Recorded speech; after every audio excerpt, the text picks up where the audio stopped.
ሰላም ጤና ይስጥልኝ ውድ የቲአርቲ ሚዲያ ቤተሰቦች በያላችሁበት የዓለም ዳርቻ ሰላም፣ ፍቅር፣ ጤንነት፣ በጎነት ከእናንተ ጋር ይሁን። ይህ ቲአርቲ ሚዲያ ነው። ወቅታዊ ጉዳዮች ወደ እናንተ የምንደርሰው ፕሮግራማችን ጀምሯል። ዛሬ ለየት ያሉ ፕሮግራሞች፣ ለየት ያለ ሀሳብ ይዘን መተናል። እስከ ፕሮግራማችን ፍጻሜ ድረስ አብራችሁን ቆዩ።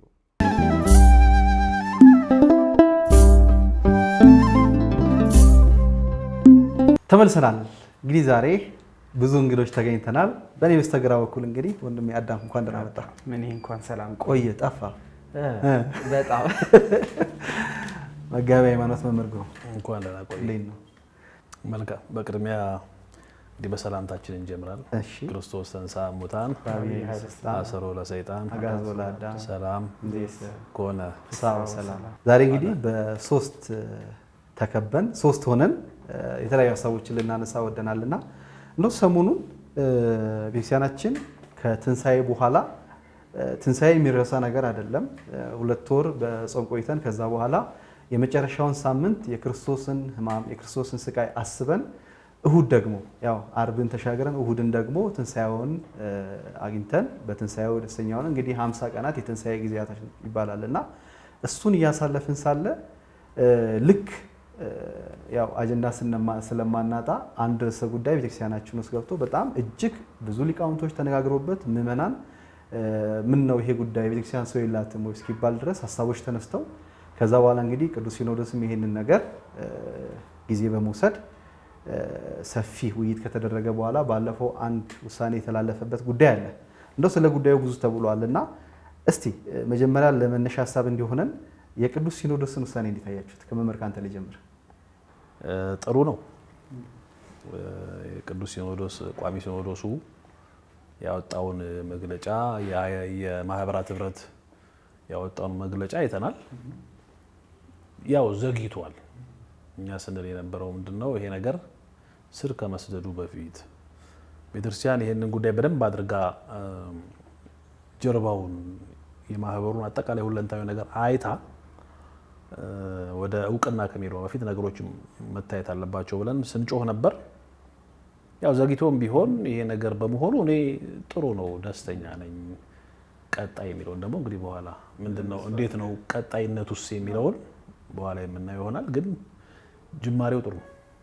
በጣም ጥሩ። እንግዲህ አዳም በሚዲያው ላይ በተለይ በማህበራዊ ሚዲያ ቲክታክ በሚባሉ ፕላትፎርም አሁን ላይ ያው ብዙዎች የሚከታተሉ ስለሆነ እዛ ላይ እንደውም ነገሮች ትንሽ ሰፋ ብለው ወደ ሌላ ቅርጽ የሚሄዱ በኋላ የምናነሳቸው ሀሳቦች አሉና እንዴት አየኸው አንተስ? አሪፍ ነው፣ ደስ ይላል። ግን ያ 100% ደስ የሚያሰኝም አይደለም። ምክንያቱም ልክ መምህር አሁን ልክ እንዳሉት ነው፣ በጣም የዘገየ ነው፣ በጣም ወደ ኋላ የቀረ ነው።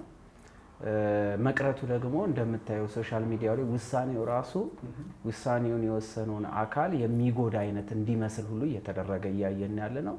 አሁንም በጊዜ ነገር ቶሎ ብሎ መፍትሄ የማይሰጥበት ከሆነ አቅጣጫውን እየሳተ ይመስለኛል። አዎ ምናልባት ግን ያው ቤተክርስቲያን የመጨረሻ የበላይ ጠባቂዋ ቅዱስ ሲኖዶስ ነው። ቅዱስ ሲኖዶስ ደግሞ የሚመራው በመንፈስ ቅዱስ ነው። አባቶች የወሰኑልን የሰጡንን ውሳኔዎች ሁላችንም የመቀበል ግዴታም አለብን፣ እንቀበላለንም። ብዙ ሰው መወገዝ አለባቸው እንዲህ መሆን አለባቸው የሚሉ ሀሳቦች ይነሳሉ እና እንደው በቤተክርስቲያናችን አስተምሮ እንደው በኋላ ሰፋ አድርገን እናያለን። አንድ ሰው ውግዘት ሲደርስበት ምናልባት በአንድ በሁለት የቅዱስ ሲኖዶስ ስብሰባ ብቻ ወይ ደግሞ ምክር ብቻ ወይ በቋሚ ሲኖዶስ ብቻ ያ ነገር ይወሰናል? ስብሰባ አይደለም የሚወስነው፣ የሰውየው የምንፍቅና አካሄዱና የቆየባቸው ጊዜያት ነው። ለምሳሌ ከዚህ በፊት የነበሩትን የቤተክርስቲያን ጉባኤያት ብንመለከት አሪዮስ የተወገዘበት፣ ንስጥሮስ የተወገዘበትን ማንሳት ይቻላል። ቤተክርስቲያን ያው ሲኖዶሳዊት ነች እንደሚታወቀው። በዛ መጠንም ደግሞ ታጋሽም ነች፣ አቃፊ ነች። ማለት ወደ ቶሎ ወደ ማስወገዱ ወይም ደግሞ ወደ ማራቁ አትሄድም። ግን ደግሞ ያ የሚሰጠው ትምህርት ምን ያህል ኦርቶዶክሳውያን ክርስቲያኖች ዘንድ ገብቶ ሃይማኖት ያጠፋል፣ ምን ያህል ክርስቲያኖችን ከሃይማኖት ያወጣል የሚለው በጣም ትልቅ ጥያቄ ነው። ስለዚህ ምንፍቅና ነው እንግዲህ ካንሰር የያዘው ሰው ካንሰር ቢይዘው ቶሎ ብናክመው ቶሎ ይድናል ወይም ደግሞ እንዲህ ነገር ያመጣል ተብሎ ካንሰሩ ሌላ ሰውነቱን እስኪያዳረስ አይጠበቅም። ወዲያው ሕክምና ነው የሚሄደው። ምንፍቅናም ካንሰር ነው። ስለዚህ ይሄ ካንሰር በስቶና ሰፍቶ ሌላ ኦርቶዶክሳውያንን ከማሳቱ አስቀድሞ ቶሎ እርምጃ መወሰድ አለበት። ከዚህ በፊት አሪዮስን አባቶቻችን ሲያወግዙት መጀመሪያ ትምህርት ልክ አይደለም፣ ወልድ ፍጡር ብሎ ሲነሳ ልክ አይደለም። ይሄ ከሐዋርያትም አልተማርነውም፣ በመጽሐፍም አላገኘነውም። አጠቃላይ በነገረ መለኮት ላይ በምስጢረ ስጋዌ ላይ እንዲህ አይነት ትምህርት የለም። ስለዚህ አንተ ከራሴ ያመነጨኸው ነው ብለው ትምህርቱ ልክ እንዳልሆነ ነግረውታል። አይ አልቀበልም ብሏል። በሁለተኛው ግን ያደረጉት ምንድን ነው? አንተን የእግዚአብሔር ፍጡር ስለሆንክ አንጠላህም፣ ትምህርትህን ግን አንቀበልም። ስለዚህ ምን እናደርግሃለን? እናወግዝሃለን። ስለዚህ እርሱን አልጠሉትም። ከተወገዘ እንኳን በኋላ የሚሉት አባቶቻችን አሪዮስ እንዲመለስ ብዙ ጥረት አድርገዋል። ግን በትምህርቱ ስለጸና ተወግዞ ተለይቷል። በሃይማኖት አስተምህሮ ውስጥ የሚነሱ የምንፍቅና ትምህርቶች በተለይ አሁን ላይ እንደምታየው አይደለም። አሁን ማህበራዊ ሚዲያው ብዙ ነው፣ ስለ ሃይማኖት የሚያወራው ብዙ ነው። ግን ከሚያወራው ጀምሮ እስከሚሰማው ምን ያህሉ ኦርቶዶክሳዊት አስተምህሮን በትክክል ጠንቅቆ ያውቃል? ይሄ ትልቅ ኢሹ ነው። ባለፈው ታስታውሱ ከሆነ የወደቀውን የአዳም ስጋ የያዘችው በሚል ምን ያህል ክርክር በሊቃውንት እንኳን ዘንድ እና በቤተክርስቲያን አስተምህሮ ደግሞ በጉባኤ ቤቶች ሁሉ ሳይቀር መምህራን ምን ያደርጋሉ መሰለ? ልክ ተማሪዎች ለሁለት ደቀ መዛሙርት ተከፍለው በአንድ ርዕሰ ጉዳይ ላይ በሚከራከሩ ሰዓት ዝም ብለው ይሰሟቸዋል። ለምን ነው የሚሰሟቸው?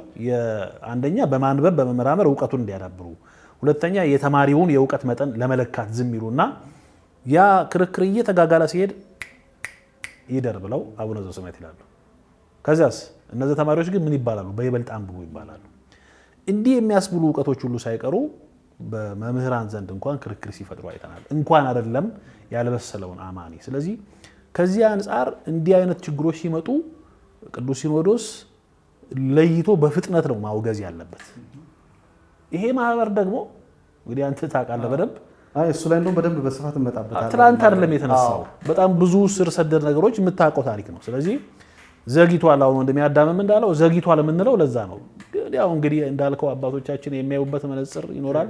እኛ ወደ ላይ እነሱን ከፍ ብለን መናገር አንችልም። እንደ አንድ ኦርቶዶክሳዊ መምህር ግን ብዙ ምዕመናንን ስለሚያስት እኔ ልጠይቅህ 200 ምናምን ሺህ ሰብስክራይብ አለው ሚዲያው።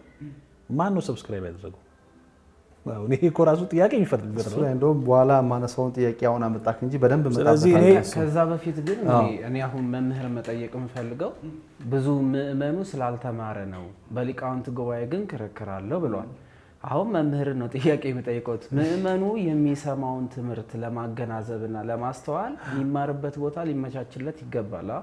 ጉባኤ ቤት ብዙዎቹ ሄደው ተምረው አላማ ስላላቸው ለክህነት ለድቁና የለም ግን ያ ቆይ መጀመሪያ ላንሳለሁ ጥያቄ ሊያስጨርስና። ስለዚህ አሁን አውደ ምሕረት ላይ እየተሰበኩ ያሉ ስብከቶች ምዕመኑን የሚያበቁ ስብከቶች ናቸው? የሚያጽናኑ ስብከቶች ነው እየተሰበከ ያለው? ሃይማኖቱን የሚያሳውቅ ስብከት ነው እየተሰበከ ያለው? እሱን አልቃወምም። የቤተክርስቲያን የአውደ ምሕረት ስብከቶች መፈተሽ አለበት። ስለዚህ ምዕመኑ የት ሄዶ ነው መማር ያለበት? ይኸውልህ ሰንበት ትምህርት ቤት አለ እንዴ? የግዴታ የርቀት ትምህርት ቤት አሁን ኢቭን ምን ተዘጋጅቷል? አይደለም መምህር፣ አሁን እንደዚህ ስንል ለምሳሌ ሰንበት ትምህርት ቤት መሄድ የሚችለው ቅዳሜና እሁድ ስራ የማይሰራ የርቀት አለ። አሁን ለምሳሌ አንተ ኦርቶዶክሳዊ ነህ አይደል?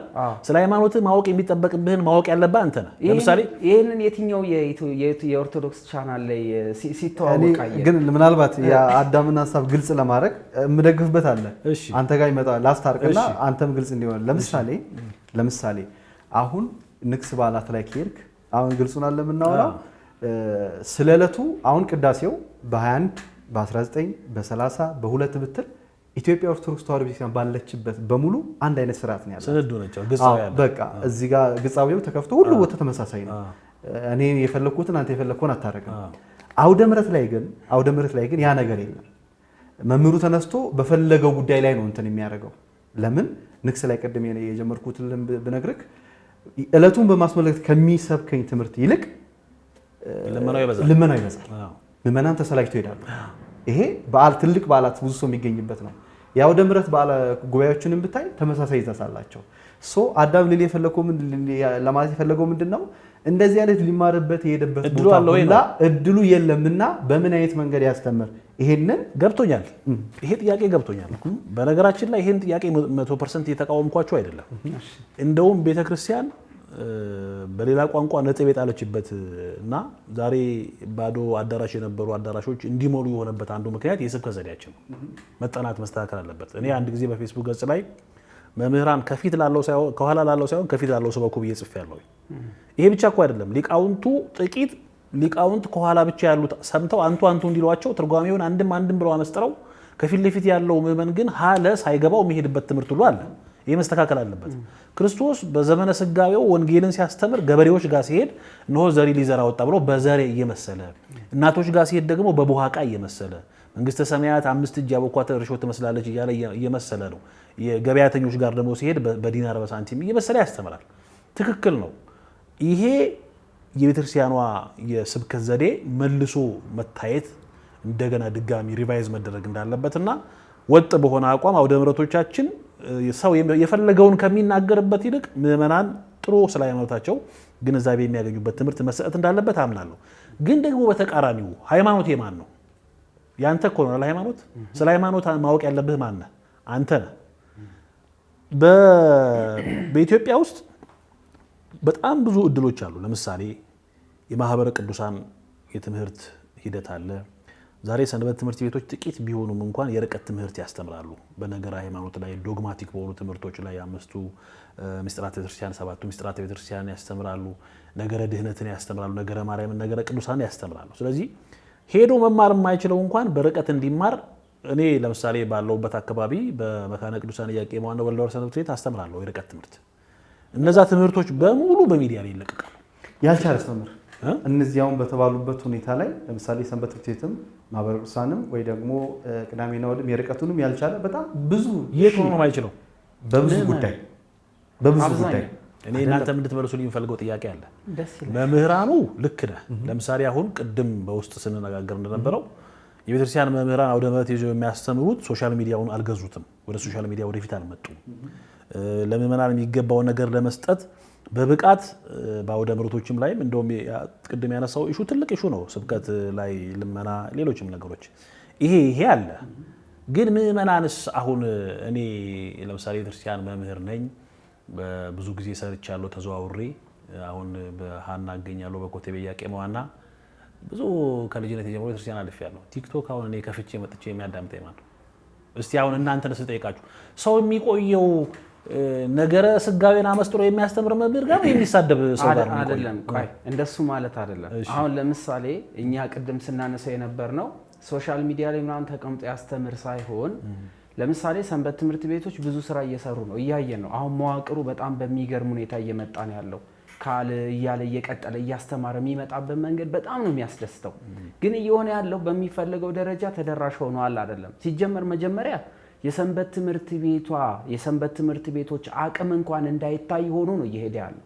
እውነቱን ስናወራ ሰንበት ትምህርት ቤቶች አሁን በደብሩ አባቶች ወይም ደብሩ ላይ በሚደረጉ ስብከቶች ለማገልገል ለመዘመር ብቻ የሚሰባሰብ ወጣት እንዲሆን ነው እንጂ ከዛ የዘለለ ለሌላው ውጪ ላለው ሰው ምሳሌ መሆን የሚችል አይነት ስራ እንዲሰሩ እየተደረገ አይደለም። ሰንበት ተማሪ ይማራል፣ ሰንበት ተማሪ ይዘምራል። በቃ መርሃ ግብሮች ሲኖሩ ወረብ ያቀርባል። ከዚህ የዘለሉ ምሳሌ የሚሆኑ ነገሮች ልክ እንደ አባታችን አቡነ ሀቢብ አይነት ነገሮች መምጣት አለበት። ጥሩ ነው እንደውም መምጣት አለባቸው። ቆያዴ ታገሰኝ። ገቢ ማሰባሰቢያ ለምሳሌ አሁን የመቄዶንያ ገቢ ማሰባሰቢያ ላይ ሙሉ ለሙሉ የኢትዮጵያ ተሳትፏል። ትልቅ ሚዲያ ላይ ቀርቦ ለገቢ ማሰባሰቢያ ነው። ኑ ተማሩ የሚል ደግሞ እንደዚህ አይነት ስራዎች በራሷ በቤተክርስቲያኒቷ አዘጋጅነት ይሄ የሰንበት ትምህርት ቤቶች ሁሉም በአካባቢው አለ። ቤተክርስቲያኒቷ ኃላፊነት ወስዳ ሶሻል ሚዲያውን ተጠቅማ ኦፊሻል የእሷ ትምህርት ቤት እንደሆነ ለምሳሌ ጉባኤ ቤቶች በቤተክርስቲያን በገዳማት እንደዚህ ይታገዛላ። በዛ ልክ እውቅና ሰጥታ አሁን ሙሉ ለሙሉ ምዝገባ ተጀምሯል። በመላው ዓለም ያለ ይኸው የኢትዮጵያ የኦርቶዶክስ ቤተክርስቲያን ኦፊሻል የመማሪያ ፔጅ ብላ አሳውቃለች አለ። እንደዛ በነገር ላይ ሰንበት ትምህርት ቤት በቤተክርስቲያን በሲኖዶሳዊ መዋቅር እንኳን ስትሄድ የቤተክርስቲያን አካል ነው። ከሰንበት ከአጠቃላይ ያሉ መዋቅሮች አሉ። ወረዳ ቤተ ክህነት ከላይ ጀምር ጠቅላይ ቤተ ክህነት ብለህ ወረዳ ቤተ ክህነት አጥቢያ ብለህ አጥቢያው ሰበካ ጉባኤ እያልክ ሄደ አንዱ ቅርንጫፍ ሰንበት ትምህርት ቤት ነው።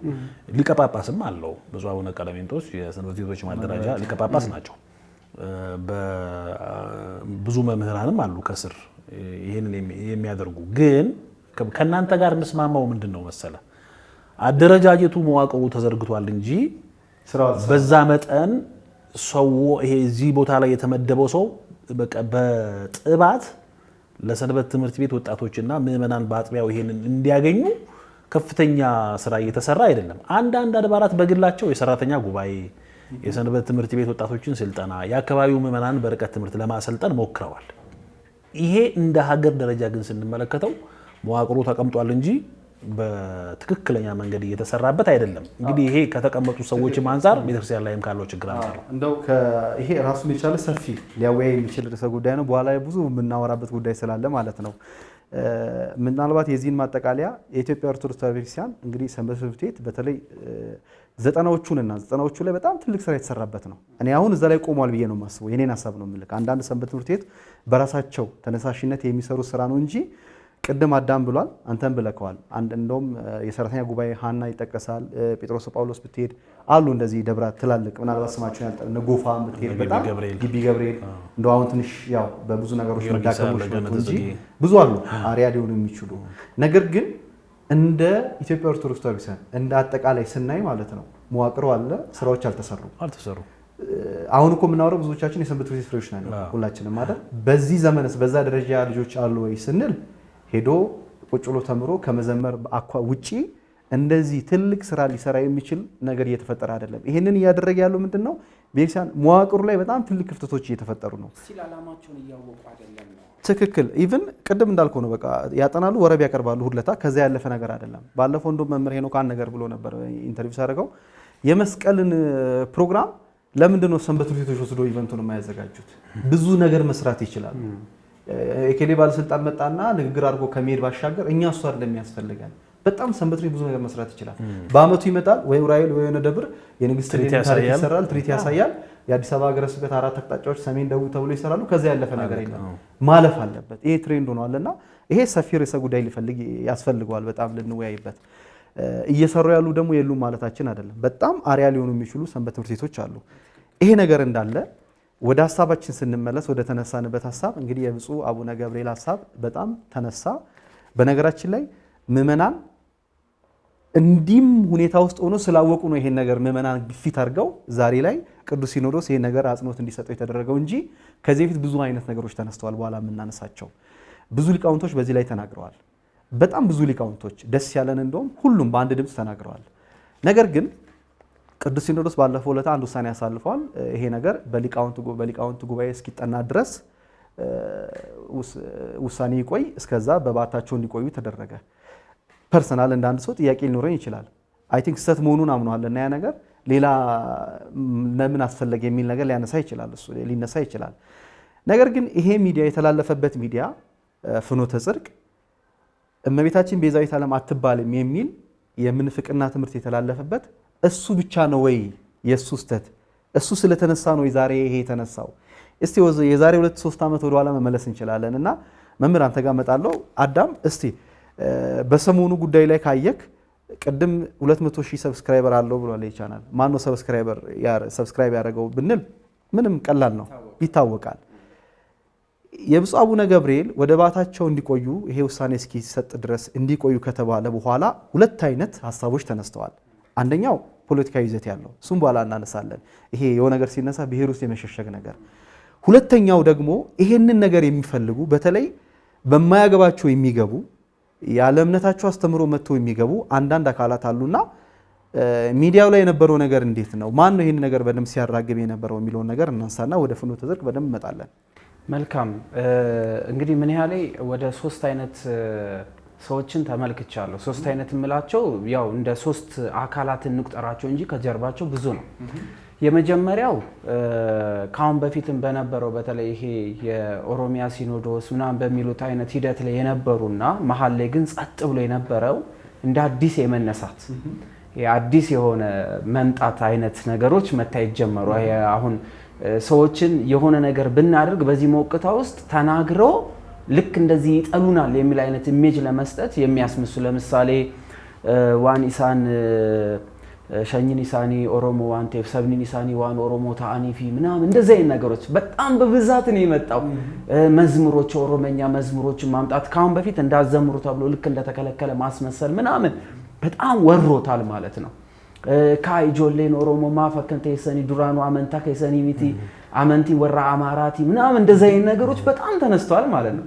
ገብተው ወደ ታች ስትመለከተው ግን የኢየሱስ መዝሙር ምናምን በፕሮቴስታንት የፕሮቴስታንት አማኞች ናቸው በቃ እንዳለ ግን ፍለፊት ከጀርባው ስላድኖ ሊያረግ ይችላል። ነጠላው አለባበስ ኦርቶዶክስ ሊመስል ካየክ እኔ ፕሮቴስታንት ኦርቶዶክስ ነበርኩኝ ዛሬ ፕሮቴስታንት ሆንኩኝ ብሎ የሆነ በጣም ብዙ አይነት ያሉት ራሳቸው ፕሮቴስታንት በጣም ብዙ። ከዛሬ ደግሞ ይሄ አሁን ባለፈው መግለጫውንም አይታለ የተሰጠው መግለጫ ካስተማሩት ትምህርት ሰው የተነሳው እንዴት ቤዛ አትባልም ነው። ሃይማኖታቸው ምን ይሁን እንኳን ምን ይሁን ብዙዎቹ ማያውቁ ሰዎች ትምህርቱ ላይ ያተኮረ ነገር ሲነሳ በመግለጫ እንዳለ የአምቦ አካባቢ ላይና በአምቦ ዙሪያ ያለ ጠቅላላ ተብሎ ተሰብስቦ የተሰጠው መግለጫ ስንመለከተው በጣም ያስጠላ ነው። እዛ መግለጫ ውስጥ የተቀመጡ መምህራኖች አሉ። መምህር ያውቋቸዋል ብዬ አስባለሁ። ነጫጭ ልብስ የሚለብሱ ግን በዛን ሰዓት በነጠላ ተቀምጠው መግለጫ ሲሰጥ እዛ የመግለጫው ቪዲዮ ላይ ብታዩቸው አሉ። እነዛ ሰዎች ለግላቸው የሰጡት ቪዲዮ ላይ ገብተን ስንመለከተው አደገኛ ነገር ነው የሚያራምዱት። በጣም አደገኛ እርምጃዎችን የሚያራምዱ ሰዎች አውደ ምህረት ላይ የሚቆሙ የዚህን የምንፍቅናውን ሂደት ግን በጣም በአብዛኛው የሚደግፉ አይነት ሰዎች በተለይ ኦሮሞ ተበድሏል የሚል አይነት ኢሜጅ ቤተክርስቲያን ላይ ለመስጠት የሚሞክሩ አይነት ሰዎች ብዙዎች ተመልክተናል። ሃይማኖት ውስጥ ያሉ ግን ቤተክርስቲያንን ደግሞ በዘር ከፍለው እያዩት ያሉ የቆሙበት መድረክ ላይ በአማርኛ ሊያስተምሩ ይችላሉ። የሚያስተምሩበትን ቋንቋ የሚጠሉ ሰዎች አሉ። አይቷ እንደነዚህ አይነት ሰዎች ደግሞ ሁለተኞቹ አካላቶች ሆኖ ተቀምጧል።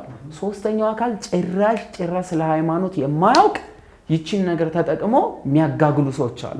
ለምሳሌ ምንም ሃይማኖት የለው ግን ደግሞ እንደ ፖለቲካ ያጦዟል። ምክንያቱም እነዚህ ሰዎች የሚፈልጉት ኢሹ ነው። ከስር ግን ያለው ሰው ግን መርዝ እየተረጨበት ነው ያለው። ለምሳሌ ካዩዋቸው ቪዲዮዎች ውስጥ መምህር በጣም የሚገርመው ያው ካሁን በፊት ተናግረናል። እስር ቤት አላቸው የግል እዛ ውስጥ አሰሯቸው ታሰሩ አባንከኛ ሄዳማን ይኮኖ ባሳ ብራውን ነገር። ስለዚህ እንደዚህ እስር ቤት አላቸው ሰዎችን የሚገፉበት ቦታ አለ ምናምን የሚሉ አይነት ቪዲዮዎች የሚለቁ ሰዎች አሉ። እንደው እዚህ ላይ አንድ ጥያቄ ልጠይቅህና ምናልባት ብፁዕ አቡነ ገብርኤል ከዚህ ፊት ሌላም ፕሮግራም ላይ ብየዋለሁና የተናገሩት ፍጹም ቤተክርስቲያናዊ ያልሆነ አስተምሮ ነው።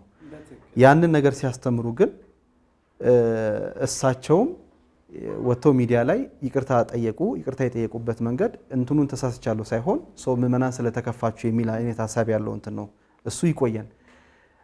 ብፁዕ አቡነ ገብርኤል ሲጠየቁ እንደ ብፁዕ አቡነ ገብርኤል ነው መጠየቅ ያለባቸው ወይስ ከመጡበት አኳያ ነው መጠየቅ ያለባቸው? በቃ የሚጠየቀው መድረክ ላይ ቆሞ ባስተማሩበት ነው። አለቀ። እሱ ነው የምጠይቁት። ሁለተኛ ደግሞ አብሯቸው የተሾሙ ጳጳሳትም ይነሳሉ። ከነዚህ ጋር የተሾሙ እሱ ፍጹም ስህተት ነው። ብፁዕ አቡነ ገብርኤል እንደ ብፁዕ አቡነ ገብርኤል ነው መጠየቅ ያለባቸው። እሱ ጋር በደንብ ሊሰመርበት ይገባል። ሌላው በጣም እንትን ስላለኝ ነው ማለት ግራም ስለገባኝ ይሄንን ጉዳይ በጣም በትላልቅ የፕሮቴስታንት ቻናሎች ላይ ሳይቀር የፕሮቴስታንት ሚዲያዎች ላይ ሳይቀር ብፁዕ አባታችን ተገፉ የሚል ስሜት ስናይ ነበር እና ከዛ አኳያ እስቲ ስናሳ ፍኖተ ጽድቅ አውርዶታል ቪዲዮ ልክ እንደወረደ ግን ብፁዕ አቡነ አብርሃም የሚል ብፁዕ አቡነ ገብርኤል በሚል የዩቲዩብ ቻናል መልሶ ቪዲዮ ቶሎ ብሎ ተጭኗል። ፌስቡክ ላይም ተለቀዋል ወዲያው። በእርግጥ ይሄንን ማንም ሰው ዳውንሎድ አድርጎ የፈለገው ፔጅ ላይ ሊጭነው ይችላል። የዚህ ባለቤት ግን ተከታትሎ ይሄ ቫይራል ይወጣ አይደለ ተከታትሎ ማጥፋት ይችላል። ግን እንዲጠፋ አልተፈለገም። ከፔጁ ላይ ይጠፋል እንጂ ሌላ ቦታ ግን እንዲቀመጥ ይፈልጋል። ምክንያቱስ አይ እንዲጠፋ ቢፈልግ እኮ መጀመሪያ ወዲያውኑ እኮ ይሄ ነገር እንደተነሳ ማጥፋት ይቻል ነበር እኮ። ሪፖርትም ማድረግ ይቻላል እንጂ አይ ማጥፋትም ይቻል ነበር በወቅቱም ወዲያውኑ። አይ ቲንክ ቅዱስ ሲኖዶስ ምንድነው የማህበራት ከጻፉ በኋላ ኢቭን ደብዳቤው ከደረሰ ከሁለት ቀን ምናምን በኋላ ነው ቪዲዮ የጠፋው። ወዲያውም ደግሞ አልተወሰደም ማለት ነው። ግን አሁን እያየን የተመለከትነው ስቲል እኮ ፔጆቻቸው ላይ ሁሉ ምን ብሏል? ብፁዕ አባታችን ከእርሶ ጎን ነን ያለ ነው። ብፁዕ አባታችን እሱ ነው እንደሚደንቅ አንድ ፓስተር ታዋቂ ነው። ያው የራሱ ሚዲያ ያለው በመጫወቻው ዲቫይን ሾው የሚል እንትን ያለው ልጅ እኛ ጋር ነው ብሏል። የለጠፈውን አይታችሁ ከሆነ እኛ ጋር ነው፣ ምንም ችግር የለም። ይሄን ትምህርቶትን እኛ ስለምንሰማውት እኛ ጋር ነው የሚል ምንድነው ነው እዚህ ጋር የማየው መሰለ ክርስትናው እውነት አሁን እዛ ቤት ያሉ በተለይ አሁን ይሄን ጉዳይ ምንም ወደዚህ ያናረገውም እያጋጋሉ ያሉት ቤተ ፕሮቴስታንቶች ናቸው። ቤተ ፕሮቴስታንት አሁን አዳም ባነሳው በዘረኝነትም በሚፈልጉትን ፖለቲካ አውድ ሊያራውጡ የፈለጉት የቤተ ፕሮቴስታንት ሰዎች እኔ ክርስትና ሲጀመር ያው እኔ አልቀበልም። ክርስትና አለ እነሱ ጋር ብዬ ክርስቲያን ናቸው ብዬ አልቀበልም። ሐሰተኛውን ክርስቶስን ያመልካሉ ብዬ ነው ማምነው። ብዙ ያው ዋጋ የከፈልንበት ነው። ግን እንደው ካወቁ ግን የያዙት መጽሐፍ ቅዱስ ላይ እኮ ራዕይ ዮሐንስን ስታነብቆ ክርስቶስ ከዘርና ከነገድ ሊዋጀን መጣ ነው ይለው። ስለዚህ ከዘርና ከነገድ የተዋጀ ሰው ነው በክርስቶስ የሚያምን። ቤተክርስቲያን በምእመናን ጥያቄ መሰረት ይሄ ጉዳይ ወደ በጣም ኢሹ ሆኖ ስለመጣ ደግሞም ስህተት ስለሆነ ቤተክርስቲያን ስትመለከተው ጉዳዩን ያነሳችበት መንገድ ድንግል ማርያም ቤዛዊተ ዓለም አትባልም የሚለው ትምህርት ስህተት ነው እንጂ የሚለው ብፁዕ አቡነ ገብርኤል ከዚህ ቦታ ስለመጡ እንዲህ ብለው ተናገሩ ብላ አይደለም ኢሹ ያነሳችው። ማንኛውም ምዕመናን ያነሳውም ደግሞ ይሄ ነው። እውነት ለመነጋገር በኢትዮጵያ ኦርቶዶክስ ተዋሕዶ ቤተክርስቲያን ያሉ አማኞች አሁን ለምሳሌ እኛ እዚህ ያለ ነው በምን ያህል ስምጥር ውስጥ ነው ያለ ነው? ካሜራማኖቹ በምን ያህል ስምጥር ነው ያለው? የስቱዲዮ ባለሙያዎቹ በምን ያህል ስምጥር ውስጥ ነው ያሉት? ቤተክርስቲያናዊ ስሜት ያለው ኦርቶዶክሳዊ መንፈስ ያለው ሰው እኮ አንገት ላይ ያለውን ማተቢያይና ልሳንህን ቋንቋህን አይቶ ኦርቶዶክሳዊ መሆንህን አይቶ ደስ ይለዋል ካንተ ጋር ህብረት ያደርጋል እንጂ ጀርባ ማን ነው ከየቱ ጋር መጣ ምናምን አይደለም። ኦርቶዶክሳዊ በምን ነው የሚይዝህ? ሊቀሊቃውንት ስሙር ያሉትን በዚህ ወጥት ደስ ይለኛል። ሊቀሊቃውንት ስሙር እኔ እንደውም ኮት አድርጌ ፌስቡክ ላይ ለፖስታት ነበረ። ኩላዊት ቤተክርስቲያን እንግዲህ አንድ ካቶሊካዊትም ኩላዊትም ትባላለችና ኩላዊት ቤተክርስቲያን በሙሉ በቃ ሁሉም ሊቀበላት የሚችል ቤተክርስቲያን ኩላዊትን ክልላዊት አድርገው አስቸገሩን አልሆነ። በጣም ነው የደነቀኝ እሳቸው እንትንና ቤተክርስቲያን እንዲህ ነች። ኦርቶዶክሳዊ ምን አይነት ነገር አለ መሰላችሁ? አሁን ቤተክርስቲያን ዶግማ አላት አይደል? ቀኖና አላት። ሶስተኛውና በጣም በማህበረሰቡ ዘንድ ተጠጋግተን እንድንኖር በደንብ እንድንተዋወቅ ያደረገን ደግሞ ኦርቶዶክሳዊ ትውፊት ነው። ኦርቶዶክሳዊ ትውፊት ምንድነው? አውፌኒ የሚለው ወይም ዛውፌኒ አውፌኩ የሰጠኝ ሰጠው ከሚለው ግስ የመጣ ነው፣ በቅብብል የመጣ ነው። ስለዚህ እኔና አዳም ተግባብተን በአንድ አውደ ምሕረት ላይ ለማገልገል በትውፊት ያገኘነው ኦርቶዶክሳዊ ባህል አለ። ያ ኦርቶዶክሳዊ ባህል ደግሞ ሽፍት የሚያደርግ ከሆነ አዳምን በቋንቋው ይዘዋለሁ፣ ሽፍት ማድረግ ከሆነ አዳም እኔን በቋንቋው ይዘኛል፣ አንተ እኔን በቋንቋው ትይዘኛለህ። ልክ የሆነ ቦታ ላይ ሽፍት የምታደርግ ከሆነ ይሄ ሰው ኦርቶዶክሳዊ አይደለም። ከምን አንጻር? ቅዱስ ጴጥሮስ ጌታ በተያዘ ጊዜ እሳት በሚሞቁ ሴቶች አጠገብ መጥቶ ነበር አለ። አልክድህም ካለው በኋላ እውነት ላለው ዶሮ እስኪጮህ 3 ጊዜ ትክደኛለህ ሲል ከዛ አይተውት ይሄ ሰው አነጋገሩና አለባበሱ ይሄን የናዝሬቱ ኢየሱስን ይመስላል ምትሉትን ሰው አላውቅም አለ። አያችሁ፣ ኦርቶዶክሳዊ ትውፊት ባለባበስ፣ ባነጋገር፣ ባመጋገብ፣ በሶሻል ኢንቲግሬሽን ይታወቃል።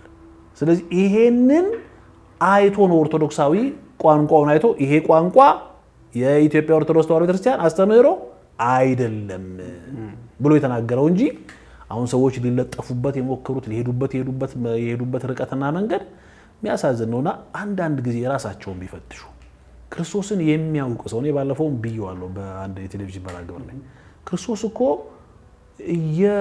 ፊቱን ሸፍነው በጥፊ የመቱት ማን የመታ እያሉት በኩርኩም እየኮረኮሙት ስንት ጊዜ ነው አስረው ያንገላቱት 14ቱ ምዕራፋት በመከራ እየከፈለ መስቀል ላይ ወጥቶ ገዳዮቹን ምንድነው ያላቸው? የሚሰሩትን አያውቁምና ይቅር በላቸው። እንዲህ አይነት ክርስቶስን የሚያመልክ ሰው በዘርና በጎጥ ውስጥ ተወሽቆ እሱ ደግሞ ከሳሽ ሆኖ የሚናገርበት የሚያስተምርበት መድረክ ላይ ቆሞ ሌላውን ሰው ሲያንቋሽሽ ታያዋለህ። እና ይሄ ሃይማኖተኛ አይደለም፣ ሌላ ከጀርባው ወይ ዓለማዊ ገንዘብና መሻት ያለው ሰው ነው ወይ ፖለቲካዊ አጀንዳ ያለው ነው። ክርስቲያን ከሆነ ግን ይሄ አይመለከተውም። እንደው ምናልባት ውድ ተመልካቾቻችን እየተከታተላችሁ ያላችሁት ቲአርቲ ሚዲያ ነው። ዛሬ አዳምና መምህር ግሩምን አብረን ቆይታ እያደረግን እንገኛለን። ሞቅ ሞቅ እያደረግን ነው። ቅድም አዳም ጥያቄ ያነሳል።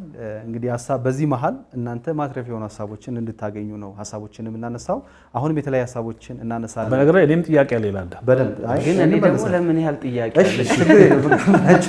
ከዚህ በፊት ከአዳም ጋር በሰራነው አይታልና በግብጽ ቤተክርስቲያን ጉዳይ ሄደህ ታስቀድሳለህ አታስቀድስም በሚለው ጉዳይ ላይ በወቅቱ ብዙ ሀሳቦችን ተነስተው ነበር። ነገር ግን ዋናው እናንተ እንድትማሩበት ያለውን ነገር እንድታውቁ ነው። በዚህ መሀል ደግሞ ወደፊት በደንብ በሰፊ ማብራሪያ ይሄንን ከሚመለከታቸው አካላት ጋር እያመጣን ብዙ ውይይቶችን እናደርጋለን ብለን እናስባለን። መምህር የዛሬ 2 ዓመት 3 ዓመት ምናልባት ተመልካቾቻችን እንዲያስታውሱት የሆነ ቪዲዮ ጋብዘን እንመለሳለን። የፍኖተ ጽድቅ ብሮድካስት የቴሌቪዥን ወይ ደግሞ ፍኖተ ጽድቅ ጠቅላላ ማህበር አሁን ቅርብ ጊዜ ነው ይሄንን ማህበር ስያሜ ያገኘው። ከዛ በፊት በኢትዮጵያ ኦርቶዶክስ ተዋሕዶ ቤተክርስቲያን የቴሌቪዥን ስርጭት ለመጀመር እንቅስቃሴ እንደጀመረ አካባቢ ይሄ ነገር ትንሽ ከመስመር የወጣ ነው ብለን ፍራቻችንን ገልጸን ነበር።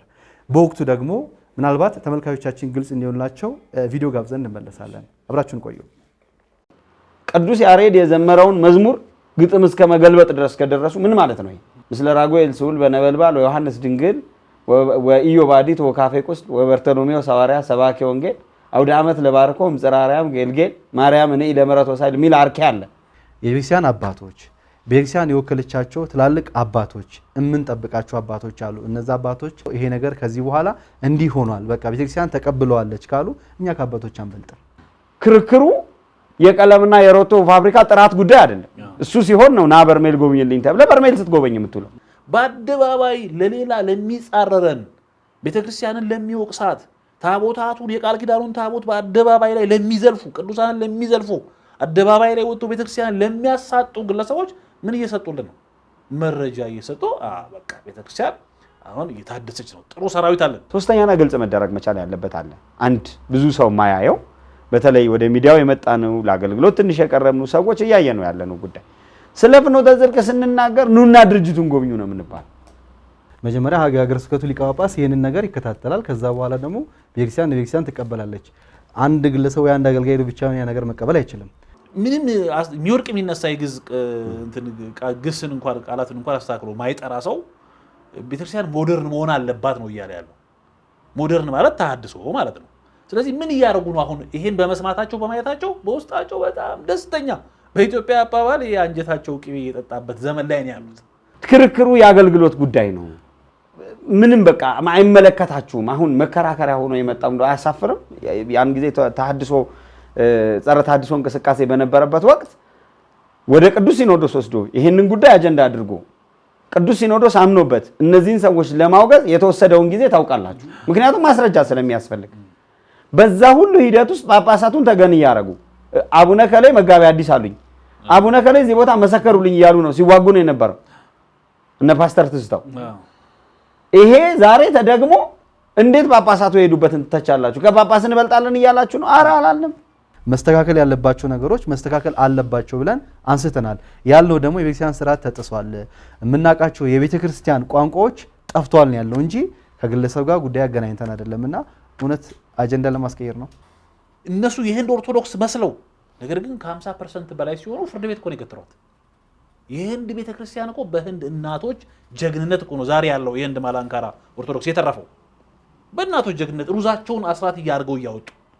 ምናልባት በአደባባይ ያኔ አለመቃወማችን መሰለኝ በጋሻው እና ሰግድ ሲወጡ ያንን ህዝቡን አብሮ ይዘው ይወጡትና አሁን እንኳን የቅርብ ጊዜ ትውስታችን የእህተ ማርያምን ጉዳይ ሰነዱ ታውቃለህና ምን ያህል ሰው ይዛ እንደወጣች ማለት ነው። ዝም ስለሚባል ማለት ነው ጉዳዮቻችንን በውስጥ ንፍታ የሚል ነገር ለቤተክርስቲያንና ለልጆቿ ይጠቅማል የሚሉትን አባቶች በጸሎት መጀመሪያ እኮ የቅዱስ ሲኖዶስ ስብሰባ ምልዓተ ጉባኤ ከመደረጉ በፊት እኮ ጸሎት ይደረጋል። 40 ዓመት ቤተክርስቲያን ቁጭ ብሎ የዘመረ ሰው ያገለገለ ሰው ቤተክርስቲያን ወጣቶችን ሲያንጽ የኖረ ሰው አንድ ቀን በአደባባይ እናመሰግናለን አይባልም። አንድ የሆነ ሰው ከፕሮቴስታንት መጣ ሲባል ያንን ሰው መሬት አስቀምጠን ለዚህኛው ስንመሰክር ስናጨበጭብ በያውደ ምሕረቱ ልል ስናስብል ስናዞረው እንትን እንላለን። አሁን ይሄ ለምን ሆነ ስትል ወንጌል ይጠቀስልሃል። ጫማም አምጡለት፣ ቀለበትም አምጡለት፣ በጠቦትም ረዱለት ተባለ። የጠፋው ልጅ ተገኝቷል። ስተት ነው አገልግሎቱ ከተባለ የአገልግሎት ቆሞ እንደ አዲስ ይስተካከልና ይምጣ ነው የተባለው። የሰራተኛ ጉባኤ ነውር አይደለም፣ ኃጢአት አይደለም።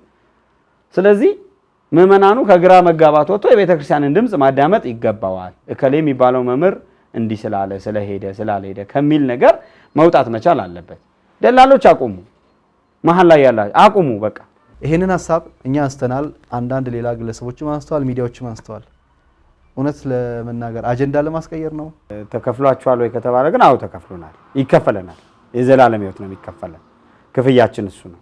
እኔ መምህራኑ ደጋግሜ ስለ መምህራኑ ማነሳው አንዳንዶቹ የታነጽንባቸው እየሰማናቸው ያደግናቸው መምህራን ጭምር ስለሆኑ ነው። በግልጽ መናገር ያስፈልጋል ለነሱ። እኛ አይደለንም፣ ሰይጣን አይጠረጥራችሁም በመንፈቅና በቃ ራሳችሁን ለማስተባበል አትጥጉ። ጉዳይ ግን ብፁዕነታቸውን ከፊት አድርገው በእሳቸው የበላይ ጠባቂነት የሚመራ ነው እያሉ የሚያደርጉት ቅሰጣ ግን መቆም መቻል አለበት። ደጋግሜ ያነሳዋለሁ። በጣም ስላመመኝ ነው። መጀመሪያ እኮ ሰውየውን ማወቅ አለብን። ሰውየው ሂዝ ፕሮቴስታንት እኮ ነበረ፣ ፕሮቴስታንት ልዳን አለ። ስንሄድ የምናገኘው መቼም የኦርቶዶክስ ትውፊት አይደለም። በቃ ምንም ጥያቄ የለው። እነ በጋሻውና እኛ እንዴት ነው ኮምፔር የምንደረገው? ከእንትን ሩቅ ናቸው። ይሄ አሁን ከምንለው ሽብሻባ ከምናምን። ሁለተኛ ደግሞ ይሄ አቅም አላቸው የተባሉ ሄደው የነበሩ በመዝሙሩም እዛ ውስጥ ያሉ አሉ እኮ። የአዳራሽ ጉባኤ ራሱ በዚህ መልክ መሆኑ እዛ ቦታ ላይ ትክክል ነው ወይ የሚለውን ሐሳብ እናንሳ። እድሉን ብናገኝ ፕሮቴስታንቶቹ አዳራሽ ቢሰጡን ለምን ነው ማናስተምራቸው? እኛ ቤተክርስቲያን ግን ምን ትከለክላለች? ቤተ መቅደስ ውስጥ ያሉትን ወደ አዳራሽ አትወስድም። ከዚህ ውጪ ሁላችንም በምንችለው አቅም ከአጠጉ ስላለን መስራት አለብን፣ ማገልገል አለብን። ሰውየው መስመር ውስጥ የገባ ሰው ነው። ከዚህ ፊት የታድሶ እንቅስቃሴ ላይ እንግዲህ ከእናንተ በላይ ምስክር የለም። እነ በጋሻው ደሳለኝ፣ እነ ትስታው፣ እነ አሰግድ ስብሰባ ማዕከል 6 ኪሎ ከአሜሪካ ኤምባሲ ወረድ ብሎ ጉባኤ ሲያደርጉ በጣም ተቃውሞ ሲነሳ ነበር። ሚሊኒየም አዳራሽ፣ ኮከብ 24 አዳራሽ ሲደረግ ነበርና ያ ተቃውሞ የዛ ጊዜ ተነስቶ አሁን ለምን አይነሳም የሚል ሐሳብ የሚነሳልና እኛ እኮ አዳራሽ ጉባኤ አልጠራንም። የታመመው ጋር ነው ነው አልጠራንም። አዳራሽ መች ጠራን? የት ማስታወቂያ ሰርተን። ነገር ግን ያ ነገር እስኪስተካከል ድረስ ለምእመኑ መቅረብ አለበት ወይ? ትልቁ ጥያቄ ማለት ነው። የለበትም ካልን ማስተካከያስ ወይ ደግሞ እርምት ለመውሰድስ ወይ ደግሞ እነዚህ ነገሮች እንዳይጫኑ ለማድረግ ምን ተወስዷል? ታድሶ መናፍቃን ይሰራሉ። እውነት ነው ወንድማችን መጋቢ እንደተናገረው ታድሶ የሚሰሩት ስራ እጅግ በጣም በረቀቀ ሁኔታ። ለምን የለቀቁት? ሰውየው እኮ አሻሻል እኮ አለ። የልቡን እግዚአብሔር ነው የሚያውቀው። የልቡን እኮ እኛ አናውቅም። መቼም እኛ መምህር አስራት አንድ ነገር እያለኝ ነበር። በደም ምርመራ የሰው ሃይማኖት አይታወቅም። ዴንያ አንቀበልም እኛ። ስም ቀይ ባብ ብሎ የምጠራው ታድሶ አለ ከነሱ መካከል። አሁን የሰውን ስም በዚያ አውድ ማንሳት ስለማያስፈልግ የገለቀ ቀይ ባብ ነው። ፐርፐዝሊ ሰውየው እንዳይድን ፈልጉ እየለቀቁት እዛ ውስጥ ሆኖ ማለት ነው። ምን አይነት እርምት ተወስዷል? ምናልባት በቅርብ ስላላችሁ ይኸውልህ፣ አሁን ትልቁ ችግር መሰለህ ሰራተኞች ናቸው። ነገ እኮ እኛም እንጨክናለን፣ ካልተለወጠ እንጨክናለን። ምንም አማራጭ የለም። ከቤተ ክርስቲያን ምንም የኖርንበት ነው። ከቤተ ክርስቲያን የሚቀድም ምንም ነገር የለም፣ ሊኖር አይችልም። አይችልም። በልጄ ለምን አይመጣም? አጥፉ ሲሉ ወዲያውኑ ቪዲዮን ፕራይቬት አደረግን። ለምን ቴክኖሎጂውን በስልክ ላይ መደረግ ይችላልና የብዙዎች ጥያቄ አሁንም የሚጭነው ኮምፒውተር ነው። ኮምፒውተር ላይ ያ ነገር ፕራይቬት ማድረግ አይቻልም፣ ማቆም አይቻልም። በጣም ሲምፕል ነገር ነው። ይሄን ነገር እኛ ምስክር ለዚህ በጣም ሲምፕል ነገር ነው። ለምን እንደዛ መሆን አልቻለም? የኛ ትልቁ ጥያቄ የብዙዎችም ጥያቄ ማለት ነው። ለምሳሌ አናሳዝንም? ቆኛ ሁሉ ብንሄድ አያሳዝንም? ቤተክርስቲያን እንደው ትንሽ አንጀት ያለው የለም? ጸጋዬ ወርቃቸውን፣ ብራቸውን፣ ሀብታቸው ይህን ሁሉን ለእነሱ ባዶ እንዲሆኑ ወደ ቅድስት ቤተክርስቲያን መጥተዋል። የታድሶ እንቅስቃሴ ያስፈራችሁን ያንን ነገር እንደዛ በሚዲያም ሆነ አገልጋዮች ጠርታችሁ እንደተናገራችሁት ፍኖተ ጽድቅም አጀንዳ ስለነበረ ወደ ፍኖተ ጽድቅ ወደ አገልግሎት ስትሄዱ ምናልባት እኛ ስላላየን ይቅርታ ከተለቀቀ ማለት ነው። ለምንድን ነው ስለ ፍኖተ ጽድቅ በዛ መንገድ ተናግራችሁ ይህንን ነገር ደግሞ መመለሳችሁን ለህዝብ ያላሳወቃችሁት? ዲስከስ ስናደርግ ተዘምል ሆነ ተለቀቀው ላይ ይሄንኑ ነው የተናገርኩት። እየመጣ ያለ የቤተክርስቲያን አልሆነ አለ። ልክ ይሄ ሚዲያ ስለቀቅ ጸጋዬ ጋር ይደርሳል። የልብን የሚያውቅ እግዚአብሔር ነው አይደል? እኛ ግን ፕራክቲካሊ የምናጠናቸው ሰዎች አሉ፣ እዛ ውስጥ ነው ያሉት አሉ። ስለዚህ ምንድነው የተፈለገው? ቀደም አሁን አንተ አንስተው ነበር እኮ ወንበሩን እኮ ቀይሮታል። አሁን ለምን ለቀቋት? የመጀመሪያዎቹ አካባቢ እግዚአብሔር የሚያውቀው ከመኪና እንወርድም ብለናል። እኛ ጸጋዬ እንደ አንድ ሰው መመለስ የነበረበት በሲኖዶስ ነው ወይ አመላለሱ ብለህ ስታስብ በሲኖዶስ አይደለም። ሚዲያው የበላይ ጠባቂ ያለው ተብሎ ደንቡ ላይ እኮ ነው የምልህ። የበላይ ጠባቂው እገሌ እንዲሆን ተብሎ ለበላይ ጠባቂው ቀርቦ ለሲኖዶስ ቀርቦ እንዲታይ ለኢትዮጵያ ኦርቶዶክስ ተዋሕዶ ቤተክርስቲያን አራተኛ ሚዲያ ከኢኦቲሲ ከኤምኬ እና በቋንቋ ኦሴና ከሱ ውጪ አራተኛ የቤተክርስቲያኒቱ ሚዲያ ነው። ውሸት ትምህርት አስተምሩልኝ፣ ዘማሪያን አስጠኑልኝ ብሏል። ይሄ ሰውዬ እኮ ፊት ለፊት አምጥቷል። ኢትዮጵያ የሚለው ዝማሬ ያለ እነሱ የለቀቁት እዛ ላይ የሆነ ሀገር ፍቅር ነው የሚመስለው በአንዱ ከኋላ ተደርድሮ ማለት ነው። አሁን ያላቸውን ነገሮች እዛ ላይ አይተናል። ከዛ በኋላ እየተሻሻሉ የመጡ ነገሮች አሉ። ከመሳሪያውን ባለፈ ደግሞ የምናያቸው ዜማዎች የምንሰማቸው ዜማዎች ላይ ደስ የሚል ነገር የለም። ሽብሻቧቸው ኮምፕሊትሊ እዛ የነበሩ ጊዜ ያለ ነገር ነው። ስለዚህ አሁንም አቶ ጸጋዬ ይሄን ነገር እርምት እየወሰዱ ከሆነ ዋይ ኖት ይሄን ነገር ማስቆም ያልቻሉበት? ወይስ ሚዲያው ከሳቸው በላይ ነው ያለው ሌላ ሰው ነው የሚቆጣጠረው? ቤተክርስቲያን እናት ናት። እሷን አሳልፈን እኮ እኛ አንሰጥም። ቤተክርስቲያንን እንዴት አሳልፈን እንሰጣለን እኛ?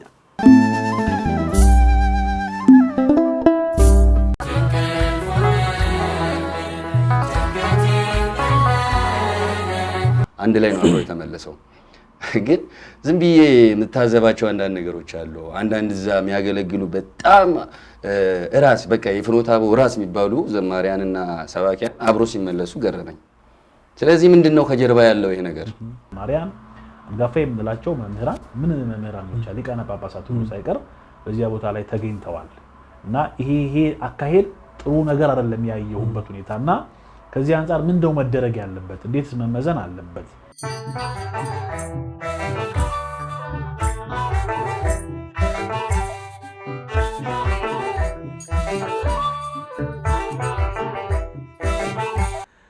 ዘመኑ ያፈራውን ማቴሪያሎች ተጠቅመን እጅግ ለአይን የሚስቡ ለጆሮ የሚስቡ ነገሮችን መጠቀም የለብንም። ይሄ በጣም ትልቅ ስህተት ነው። የለብንም የሚለው ነገር ማለት ነው። ይህንንም ለመቃወም ሀሳብ የሚያነሳ ያለ አይመስለኝም። ነገር ግን በዛ ሂደት ውስጥ የሚደረጉ መጠንቀቅ ያለብን ነገሮች ምንድን ናቸው? ወንጌል አንግበን ስራች ለእውነት ቆመን ወንጌሉን ይዘን ለእውነት ቆመን ትክክለኛው የቤተክርስቲያን ያው ይቀርባል እንጂ ትክክለኛው ነው ብለን መወሰንም የምንችለው አይደለም። ስለዚህ ከዚህ አንፃር ልዩነቱ በጋድ የሚታይ ነው። እኔ ከመዝሙሩ ባሻገር ትኩረት መደረግ ያለበት ምንድነው? ከጀርባው ሌላ ነገር አለ ወይ? ለምን የቤተክርስቲያን ስርዓት ምን ይላል? ቤተክርስቲያን አባቶቻችን የትኛውንም መንፈሳዊ አገልግሎት በቤተክርስቲያን ቅጥር እንዲሆን ያደረጉበት አንዱ ምክንያት የማይገባ ድምጽ እንዳንሰማ ነው።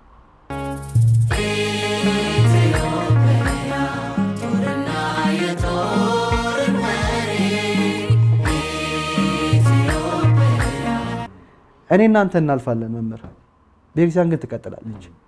አድርጎት ከሆነ ዕውቀት መንፈሳዊ ዕውቀት ስለሌለው ስለዚህ ሰጥቷቸው ከሆነ አይ ልቃውም ከዚህ ለምሳሌ ለሚዲያ ፍጆታ ከሆነ ሲይ ነገር ካሳንቺስ ላይ ቁጭ ብሎ የዮሐንስ ራእይ ተማሪዎች በሚል በርካታ ኦርቶዶክሳውያን ወጣቶችን እኮ ከቤተክርስቲያን አስወጥተዋል። ብዙዎቹን ግብረ ሰዶማውያን እኮ አድርገዋቸዋል። ለቤተክርስቲያን ጥቅም የማይቆም ገንዘብን የሚያስበልጥ አገልጋይ ካለ እኔ አገልጋይ አይደለም። ይሄ ለኔ አገልጋይ አይደለም። አዲስ ቋንቋና አዲስ ዜማ አዲስ ዘይቤ ፈጥራ አይደለም። በራሷ ቋንቋ በራሷ ዜማ በራሷ አስተምሮ ነው ኢትዮጵያን የምታመሰግነው። ፈረንጁ አንድ ፈረንጅ ነጭ አምጥተህ እንጀራ ብላ ብትለው በስርዓት ይበላል። ኢትዮጵያ ውስጥ እኮ እጅህ ወጥ ሳይነካ እንጀራ በልተህ እንድትነሳ እኮ ያደረገችው ቤተክርስቲያን ነች። አሁን መድረክ ወደ መንፈሳዊ ወደ ምሕረት የወጣችው ዘርፌ ዛሬ ምን እያደረገች ነው? ትናንትና የቤተክርስቲያንን እንጀራ በልቶ ጥቁር ቆዳውን የቀየረው ትዝታው ዛሬ ምን እያደረገ ነው? አባቶቻችን ዋጋ ከፍለው ተጋድለው እዚህ ያደረሷት ቤተክርስቲያንን በልካችን ሰፋናት። አየ በልካችን ስንሰፋት ቤተክርስቲያን እቺ መሰለችን። ይሄንን የምትከታተሉ ብዙ ሰዎች ትኖራላችሁ። ይሄንን ስትከታተሉ አሁን ምናልባት እኛ ያልገባን እንግዲህ ያላወቅነው ነገር ካለ ያልሰማን ወይ ደግሞ ያላየነው ያልተረዳነው ነገር ካለ እባካችሁ አኑና አስረዱን። በፍኖተ አቦስ ደግሞ ምን ተቋቋመ? ፍኖተ ጽድቅ የሚል ሌላ ደግሞ የቴሌቪዥን ፕሮግራም ከሐረር እስከ አዲስ አበባ 4 ኪሎ ቅድስት ሥላሴ ድረስ እኮ መረባቸውን ዘርግተው 4 ኪሎ ቅድስት ሥላሴ ቤተክርስቲያን እኮ ቅዳሴ በፒያኖ መቀደስ ተጀምሮ ነበር። ወጥቻ ያለውን ነገር አጋልጫለሁ። ውሸት እንደሆነ ቤተክርስቲያንን ለማፈራረስ እንደወጡ እኛ እንደ ውሻ በታየንበት እዛ መድረክ ላይ ቆሞ ሲዘምሩ እኔ አባቶች ይፍረዱ ነው የምለው። ማለት ምላሽ ይስጡን። እኔ አንደኛ ማውን እንድናገር የሚያደርገኝ ነገር ትናንትና እኛ ስንገፋ የነበረው ስንወቀስበት የነበረው መድረክ አሁን ለነሱ ኦርቶዶክሳዊ ለምን ሆነ? ለኛ ለምንድን ነው ፕሮቴስታንታዊ ሆነው? ተመለስኩ ካለ በኋላ የበፊት የነበራቸውን ይሄ የታድሶ እንቅስቃሴ ትተውስ ቢሆንስ? አልተውም 100% ልንገርህ። እሺ ስለዚህ አሁን እዛ ሚዲያ ላይም ሆነ ቴሌቪዥን ሊሆን ነው ገና ይመስለኛል እዛ ላይ የታሰበ እየተደረገ ያለ ሁኔታ ወይም እየተሰራ ያለ ስራ የቤተክርስቲያን ድምጽ እንዳልሆነ ይሄን እንዴት ነው ማወቅ መለየት የሚያቅተው? ስለዚህ ኦርቶዶክሳዊ አይደለም። አሁንም አይታችሁ እንደሆነ ኮርድ አለ፣ ግርፍ አለ፣ ክራሮቹ እንዳሉ ሆኖ ማሲንቆ አለ፣ ብዙ ማቴሪያሎች አሉ። ያ ማለት ምን ነው? ከዚህ ፊት በዚህ አይነት መንገድ ያጣነውን ነገር እናውቀዋለን። አሁን በየአዳራሹ ያለው ኦርቶዶክሳዊ ወጣት ነው በዚህ አይነት መንገድ ተስቦ የወጣውና ይሄ ነገር እውነትም የቅድስት ክርስቲያን አስተምሮ ከሆነ ቅድም እንዳለው ያልገባን ያላወቅነው ነገር ካለ ይንገሩን። በፊቷ ተነጥፏል ቅዱስ ኤፍሬም ታጥቆ እና ዛሬ የተሻለ ነገር ስለመጣ ብላችኋልና አልፈርድባችሁም። በእውነት ግን እንደምንም ንበዱት፣ አይዟችሁ፣ ጥሩ ነው፣ መልካም ነገር ነው። እግዚአብሔር ተቀብሎታል እንኳን እናንተ፣ እግዚአብሔር ተቀብሎታል እንኳን እናንተ፣ እግዚአብሔር ተቀብሎታል እንኳን እናንተ። አገልጋዮች በዚህ ጉዳይ ላይ በእውነት የቤተክርስቲያን ልጆች ከሆኑ እንዲህ አይነቱን ዘማሪ ጠርተው ማዘመር የለባቸው። የነ ኪነ ጥበብ ዝማሬ ጸሎት የሆነው ያረጃ ፍጀ ስለሆነ ነው አይደል? ድምጽ ነን ስንል አንድ ሰው እንዳይጠፋ የምትፈልግ ቤተክርስቲያንን እንዴት አድርገን ነው የምንቀበላት? ቤተክርስቲያን እኮ የምትፈልገው አንድ ሰው እንዳይጠፋ ነው። እኛ ደግሞ የቤተክርስቲያን ድምጽ ከሆነን አንድ ሰው እንዳይጠፋ የሚለውን የቤተክርስቲያንን ቋንቋ ምን ማድረግ አለብን? ማስተጋባት አለብን። ከዛ ብዙዎች ይሄ ነገር ምንድነው ማለት ጀመሩ። እኛም ይሄንን ነገር ማጣራት ጀመርን። ከሚገርም ነገር ቀድመን አውርተን ነበር። ይሄ ቪዲዮዎች ሳይለቀቁ በፊት የምርቴና የሉል ሰገድ ቪዲዮዎች ሳይለቀቁ በፊት እንደውም እኮ የነ ምርቴና የሉል ሰገድ መዝሙር እኮ ይሄን ያህል እኮ እንትን የሚላቸው አይደል? ሌሎቹን እንዳየናቸው ማለት ነው። ሰው እንዲመልስልኝ ምን ነው የምናጋልጠው? ሚዲያ ላይ እኮ የወጣ ነገር ነው አይደል እንዴ? አሁን ኢቲአርት ሚዲያ በድብቅ ተሰርቶ ልክ እንደ 1990 እና 91 እንደና አባናቲ በድብቅ ተሰርቶ ምናምን ያወጣ ነው ቢሆን ይሄንን ጉዳይ በጣም እንዲወራና ትኩረት እንዲስብ ያደረገው ምንድነው? ቦታው ከዚህ በፊት ታድሶዎች እንቅስቃሴ ያደርጉበት የነበረ የዛ ፍኖተ ጽድቅ ባለቤት የታድሶ እንቅስቃሴን ይደግፍ ስለነበረ ሲያስተምሩት የኖሩት የፕሮቴስታንት አስተሳሰብ ዝም ብለን ተሆነው ስላሉ እንዴት ነው የሚተው? ዝም ብሎ እንደ ቃቁጭ ተብሎ ይኬዳል። ወደ ኦርቶዶክስ ተዋሕዶ ቤተክርስቲያን ተመልሷል። ሚዲያው ከዚህ በኋላ የቅድስት ቤተክርስቲያን ሚዲያ ነው ተረከቡኝ የሚል ነገር ምናልባት በአቶ ጸጋዬ ይሄን ነገር ስላጣራንም ተነግሮ ነበር። ከዛ ግን በጥያቄ ምልክት ነች። እንመጣበት በደንብ እንመጣለን። እሱ ላይ ግልጽ መሆን ስላለበት ማለት ነው። እኛ እነዚህ አገልጋዮች ላይ እኔ ፐርሰናሊ አንተም ሊሆን ትችላለህ ሙሉ እምነት አለን።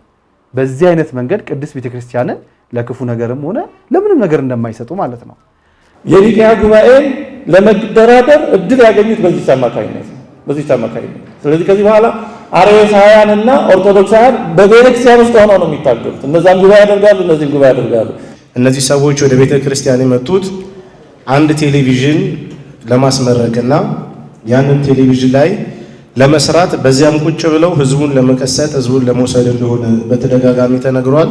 በትልቅ ደረጃ ተሰርቶ ነው መለቀቅ ያለበት። ይሄን ዶክመንት ተሰርቶ በስነ ስርዓቱ ምክረ ሀሳቦች መቅረብ አለባቸው። መብታችን ነው። ሲኖዶስ እንደ ቤተክርስቲያን ልጅነታችን የነገረንም እሱ ነው። እነዚህ ሰዎች ተወግዘዋል ያለው። ስለዚህ በየሀገረ ስብከቱ ይሄን ጉዳይ ይሄ አሁን የጀመረው ኮሚቴ ወይም እንቅስቃሴ ታች ድረስ የሚደርስበትን ንቅናቄ መፍጠር ያስፈልጋል። ተመልሻለሁ ግን በኢየሱስ ነው ማምነው የሚል አንድ ተመልሻለሁ እያለ ከጳጳሳቱ ጋር ሁሌ የሚነሳ ፎቶ የሚያስተላልፈው በቲክቶክ ላይ የሚያሳየው ነገር ግን ብትመለከቱት በጣም ከባድ ነገር ነው እና አቋማችን እንደ አንድ ቤተክርስቲያን ልጅነት አቋማችንን በደንብ መግለጽ። ፍኖተ ጽድቅ የሚባል ቴሌቪዥን ሊከፈት ነው ኢትዮጵያ ኦርቶዶክስ ተዋሕዶ ክርስቲያን ስም። ይሄን ስፖንሰር አደርጋለሁ ያለው ባለሀብት ቃላዋዲን የከፈተ ነው። ቃላዋዲ ቴሌቪዥንን ከፍቶ እነሱ ሲሄዱ አሁን ስከፍት የጋበዛቸው በነገራችን ሰውየው ሃይማኖቱ ማለትም የሃይማኖቱ ጉዳይ ሳያቀርቶ ይሁን እነዚህ ሰዎች ነው የጠራው። እነዚህ ከዛ በኋላ ኦርቶዶክስ ምማ እነሱ አይሆንም ስባል በቃ ተመለሱና ግቡ አይነት ነገር ነው። ለምንድን ነው ወደ ፍኖተ ጽድቅ አገልግሎት ሲሄዱ ለህዝቡ በዚህ አይነት መንገድ ያልተገለጸው? ስህተቱ እንደዚህ ነበር ተመልሷል የሚለው ነገር ለምንድን ነው ያልተገለጸው? ምናልባት እኛ አይተን ካልሆነ አላቅም። ምናልባት ለሱ ይቅርታ። የተደበቀ ነገር አገልጋዩን የምናሳጣበት ምንም የሰራነው ዝግጅት የለም። ራሳቸው ባለ ሚዲያዎቹ፣ ባለ ተቋሞቹ፣ ባለ አዳራሾቹ ያንን የመሰለ ከቤተክርስቲያን ምንም አይነት ወዝም ሆነ መዓዛ የሌለውን ነገር አውጥተው አደባባይ ላይ አድርገውት ምዕመኑ ማረፍ ይፈልጋል። ለምን ይሄን አንድ ነገር መታሰብ ያስፈልጋል። አንድ እኔ ሰው የሚዘነጋው ነገር ደሴ ላይ ታስታውስ ከሆነ ባለፈውም ብየዋለሁ። ኃይልህ ብዙ ሲሆን ጠላቶች ዋሹብህ ብሎ በጋሻው ስብከት ሲሰብክ እምባያነባ ሲሰብክ ደሴ ላይ ያ ሁሉ ህዝብ እኮ አንድ ላይ ሲያለቅስ ነበር፣ ሲጮህ ነበር። የተደገፈው ህዝብ እኮ ተከትሎት ሄዷል። ከበሮ መቀመጫ በሆነበት መድረክ ላይ እኮ ሲናገሩ የነበሩት ለምን እውነቱን አንናገርም? ይሄ እኮ የወጣ ቪዲዮ እኮ ነው። በገና መደገፊያ የሆነበት ቦታ ላይ እኮ ነው። ያኔ በገና በየክለቡና በየጭፈራ ቤቱ መቀመጫ ሲሆን እኮ ያልተናገረ ሰው የለም እኮ። ብዙ ቦታ ላይ እኮ አስቀርተዋል ያንን ነገር።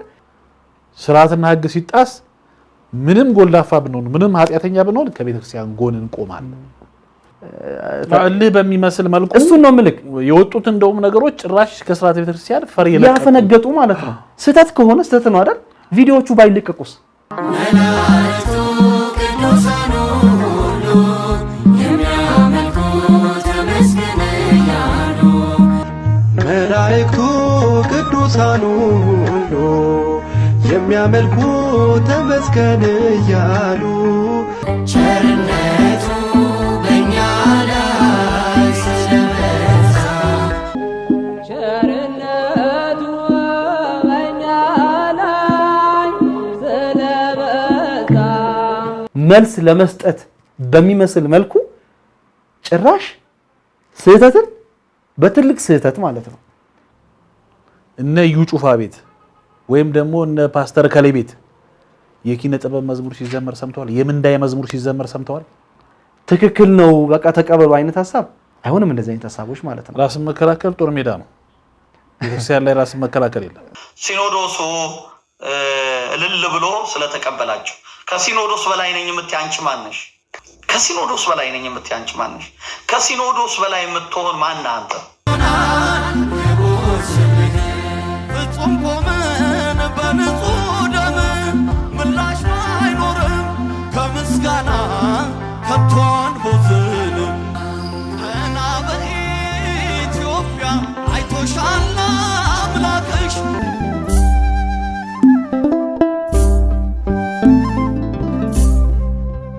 ብዙ ሰው ፍኖተ ጽድቅ ሲባል ውዝግብ ምንድነው? ያለየለት ነው? ኦርቶዶክሳዊ ነው አይደለም? የሚል ብዙ ውዝግብ አለ። ይሄ ይጠራል ወይ ነው? አሁን እንዴት አስተሳሰብ ነው? ይሄን ስል የቤተ ክርስቲያን ቀኖና ዶግማ ትውፊት መጠበቅ አለበት። እሱን አልጠራጠርም። ለዚህም ደግሞ መንገድ ይዟል። ይሄው አጽድቁልን። ከዚያ ግን አልፎ እየተመለከትናቸው ያሉ ነገሮች አሁንም ጥያቄ እናቀርባለን። ለምንድን ነው የምናቀርበው? እኛ የቤተ ክርስቲያን ልጆች ስለሆነ የቤተ ክርስቲያን ስርዓቷ ሲሸረሸር፣ ዶግማዋ ሲፋለስ፣ ቀኖናዋ ሲፋለስ፣ ሲጣስ ዝም የሚል አንደበት አልተሰጠንም። የምናውቀውን እንናገራለን።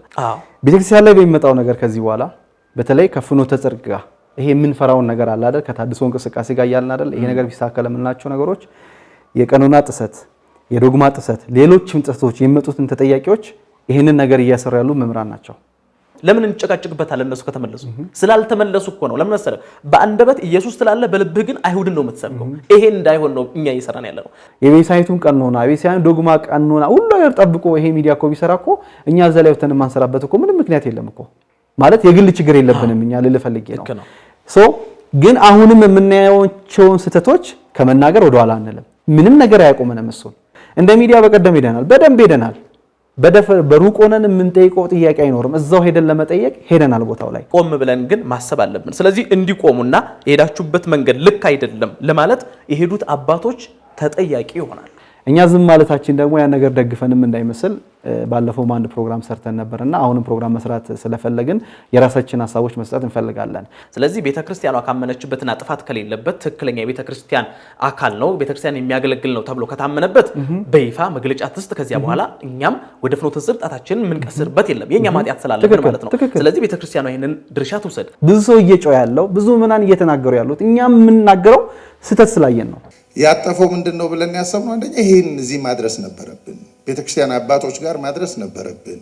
ሁለተኛው ደግሞ ያም እንዲህ መሆን አልነበረበትም የሚለው በኋላ ግን ወደ መድረክ ስወጣ እየጨነቀ ነበር የመጣሁት። ማለት የነበረን መረጃ በእግዚአብሔር ፈቃድ ወንድሞቻችን አባቶቻችን የደከሙበትን ፍኖተ ጽድቅ ወደ ቴሌቪዥን የሚመጣበትን በተለያየ ደንብና ኤዲተር ቦርድ ተዘጋጅቶ በሱ ላይ ሀሳብ እንደሚሰጥ ነበር የነበረ መረጃና በኋላ ላይ ዝማሬዎችን ከቅዱስ ያሬድ የዜማ ድርሰትና ከነዚህ ከሶስት ዋና ዜሞቻችን ያላፈነገጡ መሆናቸውን ሜጀር የምናደርግበት ሜትድ አለ ወይ ብለን ስንጠይቅ ይሄን ያክል ኮርተን የምንናገርበት የተሰራ ስራ ለመኖር ማራገጥ ይቻላል። ተቀበሉኝ በቃ የቀረችዋ እርሾ ካለች አሁንም ስለምታቦካ ያችን እርሾ ለውጧትና በተዋህዶ እርሾ ቶሎ ቶሎ ብቋብኩኝ ጋግቡኝ አብስሉኝ ብሏል።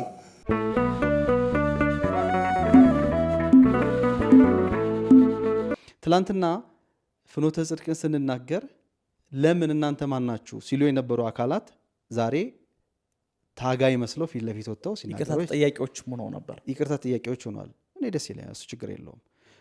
ምንድነው አሁን እኔ ይቅርታ አልጠየቀ ሳይሆን የኛ ሀሳብ ትልቁ ነገር ምንድነው ጥንቃቄ ያስፈልገዋል። ይቅርታ ከዚህ በፊትም በተደጋጋሚ ተብሎ ነበረ። ተመልሰን መጥተናል። እንግዲህ እንዳያችሁት የዛሬ 3 ዓመት አካባቢ የተሰራ ቪዲዮ ነው። በተለይ በዚህ ላይ ያሉ መምህራንን እንዲሁም ደግሞ የሚመለከታቸውን አካላት ከ6-7 ቪዲዮዎች በላይ ሰርተናል። የዛን ቅንጭብ ነው ያሳየናችሁና በወቅቱ ፍራቻችንን ገልጸን ፍራቻ ብቻ ሳይሆን ከመስመር የወጡ ነገሮችንም ትክክለኛ የትኛው ነው ስተት ያለው የትኛው ነው የሚለውን ነገር እየተሰሩ ያሉ ስተቶችን ለማሳየት ሞክረናል። በመዝሙር ደረጃ፣ በትምህርቶች ደረጃ። ከዛ በኋላ የዛሬ ዓመት አካባቢ ላይ እንግዲህ ፍኖተ ጽድቅ በጣም ትልቅ ለውጥ አመጥቷል፣ ወደ ቅድስት ቤተክርስቲያን መስመር ገብቷል የሚል ነገር ማን ያለው ተናገረዋ? አዎ ተናገረው። ማን ያለው? በመምህራኖቻችን እና እንዲሁም ደግሞ ይሄንን ጉዳይ ያነሱ የተባሉ የተወሰኑ ቲክቶከሮች አይደለም መምህራን የሚለውን በኋላ ነው። መምህራን የሚለውን አስወጣ። አይደለም መምህራን አይደሉም መጀመሪያ የመጡት። ቆይ በደንብ ሰፊ ሳሰራ። እሺ በወቅቱ መምህራን አሉ ይሄንን ጉዳይ ሲያስጨርሱ የነበሩ መምህር ታደሰ ወርቁ፣ መምህር መጋቢ ሃይማኖት መምህር ሞሲሳ፣ መምህር አቢ፣ መምህር አስራት፣ ሌሎችም ነበሩ። ካስታወስክ ያረጋል መምህር ያረጋል የተናገረበት ጉባኤ ከዛ በኋላ የተነገረውን ነው የምነግርህ። ከሱ በኋላ ፍኖተ ጽድቅ ይቅርታ ጠይቀዋል፣ ያሉ ስህተቶችን አምኗል። ይሄ ማለት ነው ከ3 እና ከ2 ዓመት በፊት ስንሰራቸው የነበሩ ነገሮችን ስህተት ነው ያኔ ትክክል ነው ሲሉ የነበሩ ሰዎች እንዳለ ስህተት ነው የተደረገው ነገር ብለው የይቅርታ መድረክ ተዘጋጀ። የት? አንድ ሆቴሉን ምናልባት ስሙ ረስቼ ሊሆን ይችላል። አዎ ተደረገ እዛ ፕሮግራም ላይ። በዕለቱ በዛ ጊዜ ይሄ ነገር ትክክል አይደለም ስንል ምን አገባችሁ ሲሉ የነበሩ ቲክቶከሮች ጭምር ቀንታችሁ ነው የሚሉ ግልጽ መናገር ስለሚያስፈልግ ከዛ በወቅቱ ያ መድረክ ተዘጋጀ። አባቶች ታች ቁጭ ብለው ከላይ የተወሰኑ ቲክቶከሮች ከላይ ቁጭ ብለው ይሄ ነገር ቤተክርስቲያን በይቅርታ ተቀብሏለች የሚል ነገር ተነገረ፣ በሚዲያ ይፋ ተደረገ። ከዛ በወቅቱ እኛም ፕሮግራም ሰራን። ይቅርታ ጥሩ ነው፣ ማንም ወደ ቤተክርስቲያን ሲመለስ ደስ ይለናል የሚል ነገር ሰራን። ግን ፍራቻ አለን። ይቅርታ መደረግ ካለበት የተጣሰው የግለሰቦች ስም ወይ ደግሞ ጉዳይ አይደለም፣ የቤተክርስቲያን ጉዳይ ነው። ዶግማ ተጥሷል፣ ቀኖኗ ተጥሷል። ስለዚህ ይሄ ነገር በአባቶች መንገድ መሆን አለበት፣ በቅዱስ ቤተክርስቲያን በቅዱስ ሲኖዶስ በኩል መሆን አለበት ብለን ተናግረናል።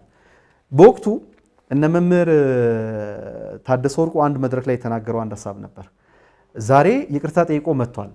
ከዚህ በኋላ ግን ይቅርታውን ጥሶ የሆነ ነገር ጥፋት ቢያጠፋ በማግስቱ እኛ እንዘምትበታለን የሚል ነገር ተናግሯል። መምህር ተስፋዬም ብሏል፣ መምህር ታደሰ ወርቁም ብሏል። ከዛ ይሄ ነገር ሆነ። በነገራችን ላይ ይቅርታ ከተደረገ በኋላ ያሉት ነገሮች 1-2 ቪዲዮዎች ሰርተን ነበር። ምንም ደስ የማይል ከቤተክርስቲያን መዓዛ የወጣ ሽታው ደስ የማይል ነገሮች እያየን ነበር። ከዛ ይሄ ነገር ዝም እየተባለ የብፁዕ አቡነ ገብርኤል ፕሮግራም ላይ ቪዲዮ ላይ ገነነ። እነዛ መምህራንም እነ ታደሰ ወርቁም ሌሎች መምህራንም ፍኖተ ጽድቅ ከመስመር ወጥቷል ብለው ያንን ነገር መናገር ጀመሩ። እዚህ ጋር ጥያቄ ማንሳት ፈልጋለሁ ለእናንተም ማለት ነው። የእውነት ለመናገር የብፁዕ አቡነ ገብርኤል መልእክት ብቻ ነው ፍኖተ ጽድቅ ከቤተክርስቲያን መስመር ወጥቷል ሊያስብለን የሚችለው? ከዛ በፊት እስከ ይቅርታው በኋላ ሲያደርጋቸው የነበረውን ነገር ትክክል ናቸው? እንደገና ቤዛዊት ዓለም አይደለችም ያሉበት ቪዲዮ ባይወጣ ኖሮ ፍኖተ ጽድቅ እንደ ፍኖተ ጽድቅ ሊቀጥል ነበር ማለት ነው? እሱ ሀሳብ ላይ እናንሳለን።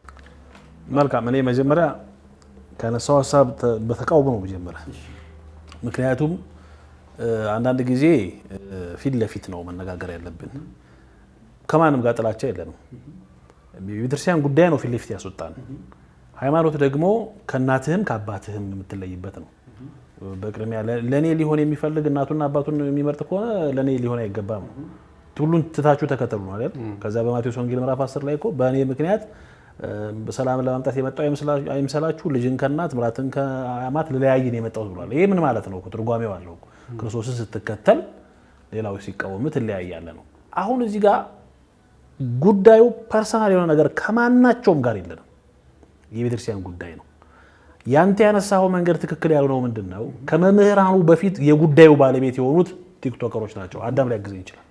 ቲክቶከሮች ናቸው በዚህ ጉዳይ ላይ ይሄን ጉዳይ ያዙ። እነዚህ ቲክቶከሮች መጀመሪያ እኛ በምንናገር ሰዓት እናንተ ምን አገባችሁ አባቶች እያሉ ብለው እኛ ላይ ሲናገሩ የነበሩን ናቸው። በኋላ ላይ ግን ጉዳዩ እየባሰ ምዕመናን እያቀጣጠሉ ሲመጡ እነሱም ገቡበትና የጉዳዩ ባለቤት ለመሆን ሞከሩ። ከዛ በኋላ ቲክቶከሮቹ ከመጡ በኋላ የሚፈልጓቸውን መምህር በዚህ ጉዳይ ላይ እውቀት አላቸው ያሏቸው መምህራን ሰበሰቡና ይሄ እንዲህ ነው፣ ይሄ እንዲህ ነው፣ ይሄ እንዲህ ነው ብለው የመነጋገርና ጉዳዮችን ለማረም እርማት ለማድረግ ሞከሩ። እኛ ይሄ ጉዳይ በሚሆን ሰዓት እኔም በግሌ ሰርቻለሁ። እዚህ መተን ሰርተናል። በጣም ብዙ ፕሮግራም ሰርተናል። በአጠቃላይ ከ10 በላይ ፕሮግራሞችን ሰርተናል። ቤተክርስቲያን ሲኖዶሳዊት ናት። አንድ መንደር ውስጥ ያለ አዳራሽ አንድ ፓስተር ሲፈልግ ቀለሙን ነጭ ማድረግ ይችላል፣ ሲፈልግ ቀይ ማድረግ ይችላል፣ ሲፈልግ የሚፈልገውን ሰው ማባረር ይችላል። የፈለገውን ማድረግ በቸርቹ ላይ መብት አለው። በቤተክርስቲያን ግን እንዲህ አይነት ነገር የለም። በ4 ቅድስት ሥላሴ ቤተክርስቲያን ካቴድራል የነበረውን ነገር ታውቃላችሁ። የቤተክርስቲያንህን እንኳን ቀለም ለመቀየር የበላይ አካል ማወቅ አለበት። ለምን ቢባል ቤተክርስቲያን ሲኖዶሳዊት ስለሆነች አንዱን ጉዳይ አንድ ግለሰብ ተነስቶ ወደዚህ የማድረግ መብት የለውም። ይሄንን ብለን ቅድም እንዳልከው አንተ የተጣሰው ዶግማ ነው፣ የተጣሰው ቀኖና ነው፣ የተጣሰው ኦርቶዶክሳዊ ትውፊት ነው። እነዚህን ሁሉ የጣሰ ሰው እንግዲህ ቲክቶክ ነው ያሳወቃቸው እንጂ እኔ ቤተክርስቲያን ገብቶ ሲማሩ አላየውም። ያላቸውም እውቀት በተወሰነ መንገድ እንዳየናቸው ያን ያህል በሊቃውንት ጉባኤ ቦታ ገብተው ማረም የሚችሉ እስኪደርሱ ድረስ አይደሉም። እነዚህ ሰዎች በጣም የተቃወም ነው። ምክንያቱም ሊቃነ ጳጳሳት የሚመለከታቸውን ጳጳሳት እታች አድርገው እነሱ መድረክ ላይ ሆነው ማይክ ጨባጭ አድርገው ጨባጭ ሆነው ይሄ ብቻ ለም ቃል በቃል የተናገሩትን 2 ወር ሙሉ ደክመን ነው እኮ ያሉት። ማህበሩን ለማረም 2 ወር ማናቸው ማህበሩን የሚያርሙት? በየትኛው የቤተክርስቲያን አስተምህሮ ውስጥ አልፈው የትኛው ወንበር ላይ ቁጭ ብለው ተምረው የትኛው ቴዎሎጂ ገብተው ተምረው ነው የቤተክርስቲያኗን ቀኖናና ዶግማ እነሱ አራሚ ሆነው ይሄ ልክ አይደለም ይሄ ልክ ነው የሚሉት? ይሄን በወቅቱ ተቃውመናል እኛ። ልክ አይደለም ይሄ ነገር ነገ አብጦ ይፈነዳል። ምክንያቱም የሚመለከታቸው የሊቃውንት ጉባኤ ያላት ቤተክርስቲያን ሲኖዶሳዊት ናት። ቋሚ ሲኖዶስ አለ፣ መምህራን አሉ፣ እነሱ ያድርጉ። እሺ አሁን ከዛ በኋላ ይሄ ነገር መጣና ፈንድቶ ዛሬም የምንፍቅና ትምህርት ተሰጠበት። መምህር ታደሰ ወርቁን መናፍቅ ልንለው ነው? መምህር ተስፋዬን መናፍቅ ልንለው? እነ መምህር አብይን መናፍቅ ልንለው እንላቸዋለን? አንላቸውም እኮ። ግን ይሄንን ያመጣው ምንድነው ካል የመንገዱ ያካሄዱ ችግር። ግን እንደው አሁን መምህር እነሱ አሁን ለምሳሌ እነዚህ ልጆች የቤተክርስቲያን ልጅነታቸው ተሰምቷቸው ይሄን ፕሮሰስ አደረጉ ብለን እናስብ። ይሄን ሲያደርጉ ግን የቤተክርስቲያኒቱ አካል እኔን የሚመለከት ጉዳይ ነው እናንተ ይሄን መግባት አትችሉም አይልም ነበረው? ቤተክርስቲያን በብዙ ነገር ተወጥራለች አዳሜ። በጣም ፈተና አለባት እንደምታየው። ግን ያ ጉዳይ ሲፈጸም እነዚህ አባቶች ከስር ሆኖ ይመለከቱ ነበር አይደለ? በእለት ከስር ይመለከቱ የነበሩ ብፁዓን አባቶቻችን ለምንድን ነው ያን ነገር የመቃወም አቅም ላይ ያልደረሱ? ስልጣን ነበራቸው። ፍኖተ ጽድቅ ላይ ያልሄደ ጳጳስ አለ? ኖ ስለመሄዱ አይደለም፣ ስለመግለጽ። አይ ግልጹን እናውራ አዳሜ። ያልሄደ ሊቃነ ጳጳሳት አሁን የምን ያህል ሀሳብ እኮ ሄደዋል። ለምን እንደው ታውቃለህ? የምን ያህል ያነሳው በአንድም በሌላም ተሸብበዋል ነው ልል የፈለኩት ስህተት ሳያዩ ቀርቶ አይደለም። ይልክ እኛ ከዚህ በፊት የሰራው ፕሮግራም ላይ ነገር ላስታውስ። ብፁዓን ሊቃነ ጳጳሳት መድረክ ላይ ሲያስተምሩ አንድ ቪዲዮ አለ። ለታሪክ ያው የተጫነ ነገር አይቀርም። ብፁዕ አቡነ ዮሴፍ ወር ብፁዕ አቡነ ማርቆስ ሲያስተምሩ በኋላ መቀመጫዎቹ እንዳለ በገና ነበሩ። ያ ነገር ስህተት መሆኑን ሳያውቁ ቀርቶ ነው? ያውቃሉ፣ በደንብ ያውቃሉ አይደል? በትክክል። ምናልባት አባቶች ሲናገሩ አንደኛ ወይ ሳይሰማቸው ቀርቶ ሲሆን ሁለተኛ አባቶችስ ያልተናገሩበት የራሳቸው ምክንያት ሊኖር ይችላል። ገብቷል አይደል? እንደ መዋቅር እኮ እኛም እኮ ስንል የነበረው ምንድነው ቤተክርስቲያን መዋቅር አላት፣ ቤተክርስቲያን ስርዓት አላት። ኤቭሪቲንግ በሲስተም ውስጥ ነው መሄድ ያለበት ተባለ። ከዛ በኋላ እኮ መምህራን እኮ እንዴ በደንብ የምናወራው ነገር እኮ አለ። መምህራን እንዲያስተምሯቸው መምህራን ተመደቡላቸው። መጋቢ ሃይማኖት መምህር ኢዮብ ይመኑ እነ መምህር ምትኳ በራ የሆነ ነገር ሰምቻለሁ። እንደዚህ ተመድበው እነ መምህር ምትኳ በራ እነ መምህር ተስፋዬ ሞሳ እነ መምህር ታደሰ ወርቁ ሌሎች መምህራኖቹም ተመደቡ። ቁጭ ብሎ አስተማሯቸው። ሲያስተምሯቸው ግን ያስተማራቸው ቪዲዮ አንድም አልተለቀቀም። ሲቀርጽ ነበር፣ ትምህርቶቹ ተቀርጸዋል። አንድም ቪዲዮ አልተለቀቀም። ለምን? የራሱ ምክንያት አለ ያልተለቀቀ። ምክንያቱም አስተማሯቸው የሚባለው ነገር ስለማይፈልጉት ነው። ከዓላማቸው ጋር ስለማይሄድ ነው እንጂ የብፁዕ አቡነ ገብርኤል ትምህርት ስተት እንደሆነ እኮ ሳያውቅ ቀርቶ እኮ አይደለም እኮ። የብፁዕ አቡነ ገብርኤል ትምህርት ሳይለቀቅ አንዳንድ መምህራኖች ጋር ለመነጋገር ሞክረን ነበር። ግን ከዛ በፊት አሁን ምን ይሄ የዘለልከው ፓርት አለ። እኔ አሁን ግልጽ እንዲሆን የምፈልገው ምክንያቱም እነዚህ ጉዳዮች በሚፈጸሙበት ሰዓት ላይ እኛ ሶሻል ሚዲያ ላይ የሚመጣውን ነገር ከማውራት በስተቀር ምን እየተከናወነ እንደነበረ ውስጡ ገብቼ ስለማላውቅ ነው፣ አላየሁትም። ግን አሁን በእለቱ የሰጡት መግለጫ ላይ በሚሰጥበት ሰዓት ላይ ያን ነገር አሁን መምህራችን ሲያነሱ እንደነበረው በቲክቶከሮች ተይዟል። ትክክል አይደለም። አካሄዱ።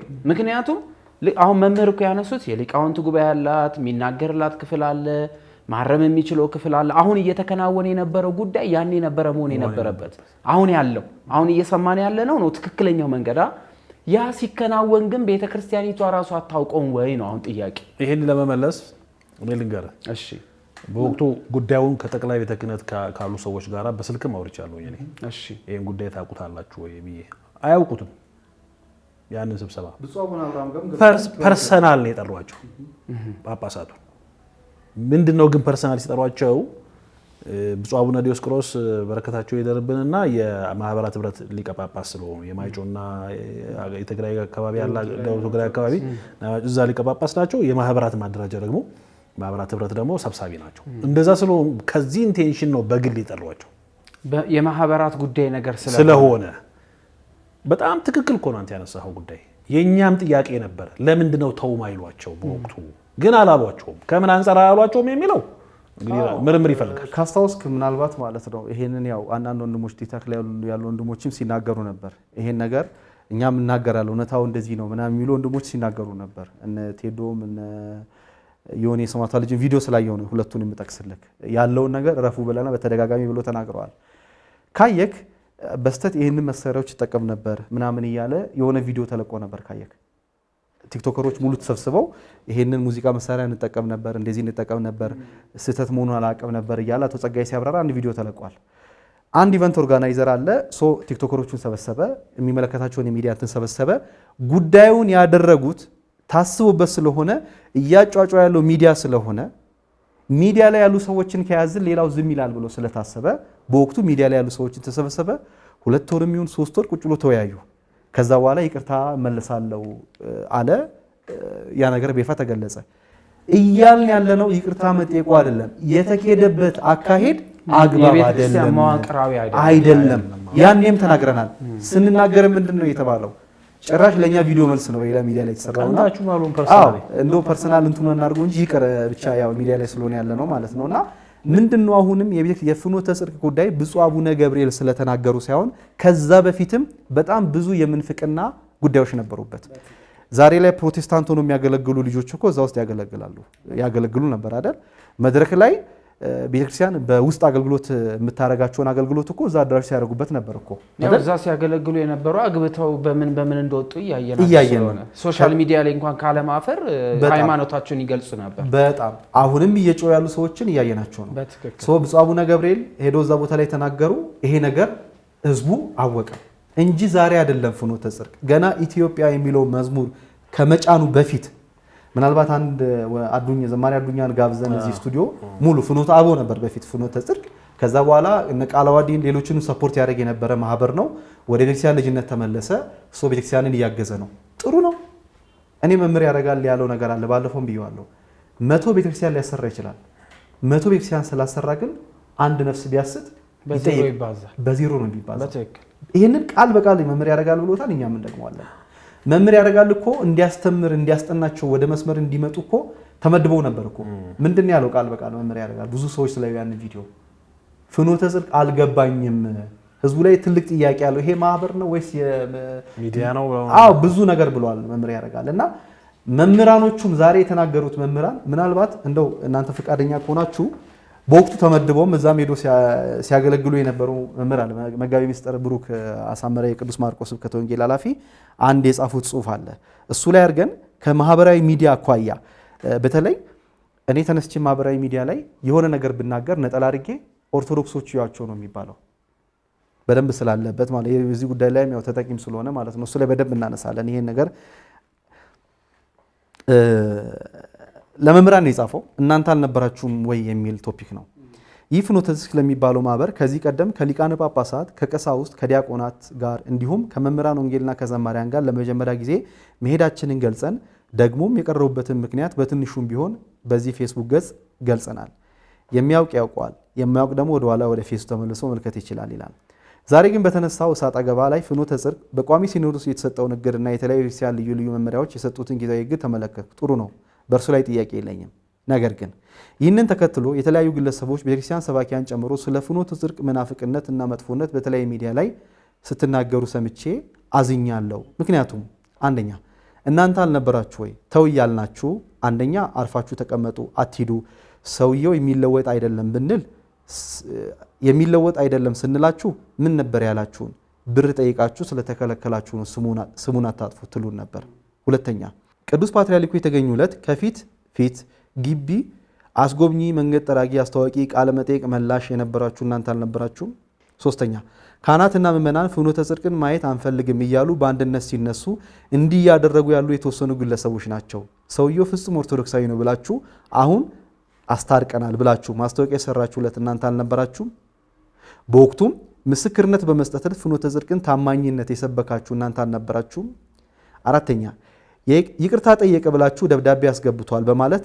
ያስነበባችሁ ያስጨበጨባችሁ ብሎም በንግግሩ ያለቀሳችሁ እንዲያም ብሎ ምስክርነት የሰጣችሁ እናንተ አልነበራችሁም አምስት ቲክቶከሮቹን ሰብስባችሁ ፍኖተ ጽድቅ ኦርቶዶክሳዊ ነው ብላችሁ ማስታወቂያ ስሩ ያላችሁ እናንተ አልነበራችሁም እያለ ይቀጥላል ይሄ ምን ለማለት ተፈልጎ ነው ቅድም ያለው አካሄድ ስህተት ስለሆነ ነው አሁን ቲክቶከር ስንል ሁሉንም ጭፍልቅ አድርገን ሙሉ ሳይሆን በወቅቱ እዚህ ላይ የተሳተፉትን ያስተባበሩትንም የተሳተፉትን በዚህ ጉዳይ ላይ ተጠያቂ ናቸው ከዛ በኋላ ትክክል እንዳሉ የተናገሩ ወንድሞች አሉ ነገር ግን በስላቅም የተናገሩ አሉ አሁንም ፍኖተ ጽድቅ ነገ ላይ ተስተካክሎ እንደ ቅዱስ ቤተክርስቲያን ልጅነቱን ወስዶ ቢመጣ እኮ የሚጠላ የለም ቤተክርስቲያን ይጠቅማታል እንጂ አይጎዳትም እኮ የግል ጉዳይ እንዳይመስል ግን ከዚህ በኋላ ታምነዋለ ቢመለስ የዛሬ 3 ዓመት አላመነውም ወንድም አለ ማለት ያለውን ነገር እኮ ስላወቅን ነው እኮ እና ከዛ አኳያ ነው ቲክቶከሮች ተብሎ ቅድም ጨፍለቅ ተደርጓልና በጎ ስራ የሚሰሩ በጣም ትላልቅ መምህራን የምንወዳቸው የምናከብራቸው አሉ አንተም አንዱ እዛ ላይ ነው የምትሰራውና ነጠላ የለበሰ ሁላ ወይ ደግሞ አማቱ የጀመረ ሁላ ቲክቶክ ላይ ኦርቶዶክሳዊ ቲክቶከር የሚባል ነገር አለ ሃን ቢጠየቅ ለንም አይመልስ ይሄንን በደንብ ነው የምናወራው ከዛ በኋላ የሆነ ነገር ሲያጠፋ ይዋት ቤተክርስቲያን እንዲነሽ ተብሎ ይወሰናል እንደገና ደግሞ ከሌላ እምነት ይመጡና ከሌላ እምነት መመለሳቸው ጥሩ ነው አንድ ሰው ሲመለስ በመላእክት ስፍራ ታላቅ ደስታ ሆነ አይደል የሚባለው ደስተኞች ነን በዛ ነገር ግን አንድ ሰው መጥቶ ለማስተማረስ ምን አይነት መንገድ መሄድ አለበት የሚለውን እናነሳለን ከቤተክርስቲያን አኳያ እስቲ ከማህበራዊ ሚዲያ አጠቃቀም አኳያ እናንሳው መልካም የመጀመሪያው ኢትዮጵያ ውስጥ ዝሩ ነው አሁን ቲክቶክ እያየሁ ነው ያለው በነጋታው ብቻ አንደኛ በጣም ከባድ የሆነው ሶሻል ሚዲያ ይሸጣል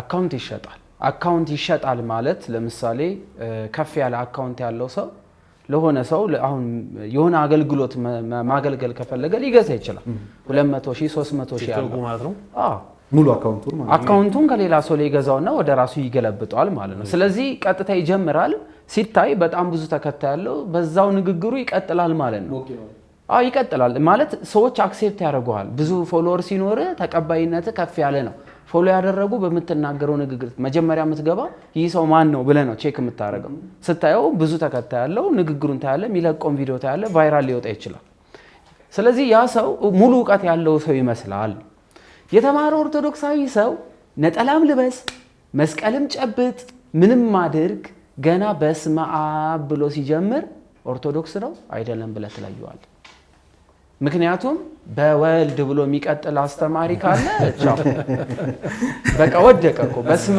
አብ ብሎ በወልድ ብሎ ካለ ይሄ መምህር አይደለም ወድቋል የመጀመሪያው ወልድን ኢየሱስ እያለ ኢየሱስን ወልድ ብሎ መለኮታዊን ከስጉ ቃል ጋር እየደባለቀ የሚያስተምር ከሆነ ለስጉ ቃል የተነገረን ለመለኮታዊ ስልጣኑ እየተናገረ እየደበላለቀ የሚያስተምር ከመጣ ቻው ይሄ ሰው ተበላል እንደነዚህ አይነት ሰዎች መጥተዋል ነው ምን ያህል ህዝቡስ ግን ምን እያደረገ ነው ያለው የሆነ ሰሞን በጣም ግርግር አንሳ የሆነ ሰሞን የሆነ ጭቅጭቅ አንሳ የሆነ ሰሞን ላይ የሆኑ ሰዎች ካንተ ጋር አብረው ይሁኑ ያ ሰው ሁሌም ጽኑ ነው ለምን ብሎ የሚጠይቅ ቢመጣ እንኳን እንደ ጠላት ይታያል ለምን ማለት ጥሩ ነው የሚመልስ አካል ያስፈልጋል ሌላው ምንድነው እያየን ያለ ነው ልክ ባለፈው ልክ እንዳየነው የሆነ ወረርሽኝ አለ አሁን ምን ያይ ኦርቶዶክስ የሚመስል ግን ኦርቶዶክስ ያልሆነ ወረርሽኝ አለ የሆነን ግሩፕ በከፍተኛ ደረጃ የሚያግዝ ኦርቶዶክስ መስሎ የሚያግዝ ግሩፕ አለ ኦርቶዶክስ ግን አይደለም ስታየው አካውንቱ ላይ አሁን በቅርብ ጊዜ እያየን ያለ ነው የኦርቶዶክስ ፕሮፋይል ነው ስትገባ 75 ሰው አለ 53 ሰው ፎሎ ያደረገው 10 ሰው ፎሎ ያደረገው 3 ሰው ፎሎ ያደረገው ልክ ጠንካራ የተባሉ የቤተክርስቲያን መምህራን ሲገቡ ወይም ደግሞ ይሄ ለምሳሌ በአስተምሮቱ ጥሩ ነው ምናምን የተባለ ከመጣ ከስር የስድብ ናዳ ይጥረገረጋል። ያ ሰው ኮምፈርት ኤሪያ እንዳይሰሙ ያደርጋል። አንደኛው ነገር አንድ ሰው የመጣበት ቦታ እንዳይማቸው አድርጋ አባራው ነው የቲክቶክ ስራ። አሁን የምትፈልገውን ሰው ደግሞ ሰዎች እንዲመቻቸው አድርገ መውደድን ግለጠው የሚል አይነት ወረርሽኞች መጥተዋል። ሰው ያልነቃው አሁን ይሄ ነው። የሆነን ሀገር ልታፈርሰው ስትፈልግ መጀመሪያ የምትነቃው መሰረቷን ነው አይደል? መሰረቷን ስትነቀንቀው ሙሉ እንትኑ ይወድቅላል። ከላይ ብትጀምር ሰው ይነቃል። ለምረው የምንነቅለው ይላል። መሰረቱን ስተደብቀ ልነቅለው ይችላል።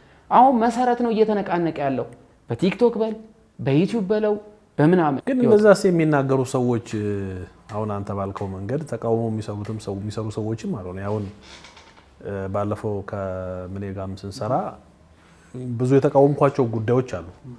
ለምሳሌ ቤተክርስቲያን አሁን አዳም ቅድም እንዳነሳው የቤተክርስቲያን ሰው ከሆነ መከተል ያለበት ጉዳይ አለ። ለምሳሌ ቲክቶክም በለው ነጠላም አትልበስ በቲሸርትም ሁን አንድ ሰው መንፈሳዊ ነገር የሚናገር ከሆነ ሲሆን እንደ አባቶቻችን በአብ ስም አምኜ አብን ወላዲ አስራጺ ብዬ በወልድ ስም አምኜ ወልድን ተወላዲ ብዬ በመንፈስ ቅዱስ ስም አምኜ መንፈስ ቅዱስን ሰራጺ ብዬ ምንም እንኳን በስም በአካል ሶስት በል እያለ መጀመር ምስክርነት እኮ ይሄ መጀመር አለበት።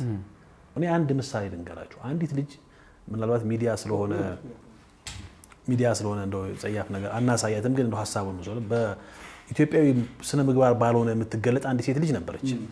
ቫይራል የወጣች ልጅ ከሆነ ሰው ጋር ተገናኘች።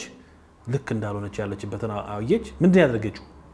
ቀጥታ ሄዳ ፕሮፋይሏ ላይ በሚያጸይፍ ነገር ስትናገር የነበረበትን ነገር በሙሉ ዴሌት አድርጋ አዲስ ሰው ነው የሆነችው።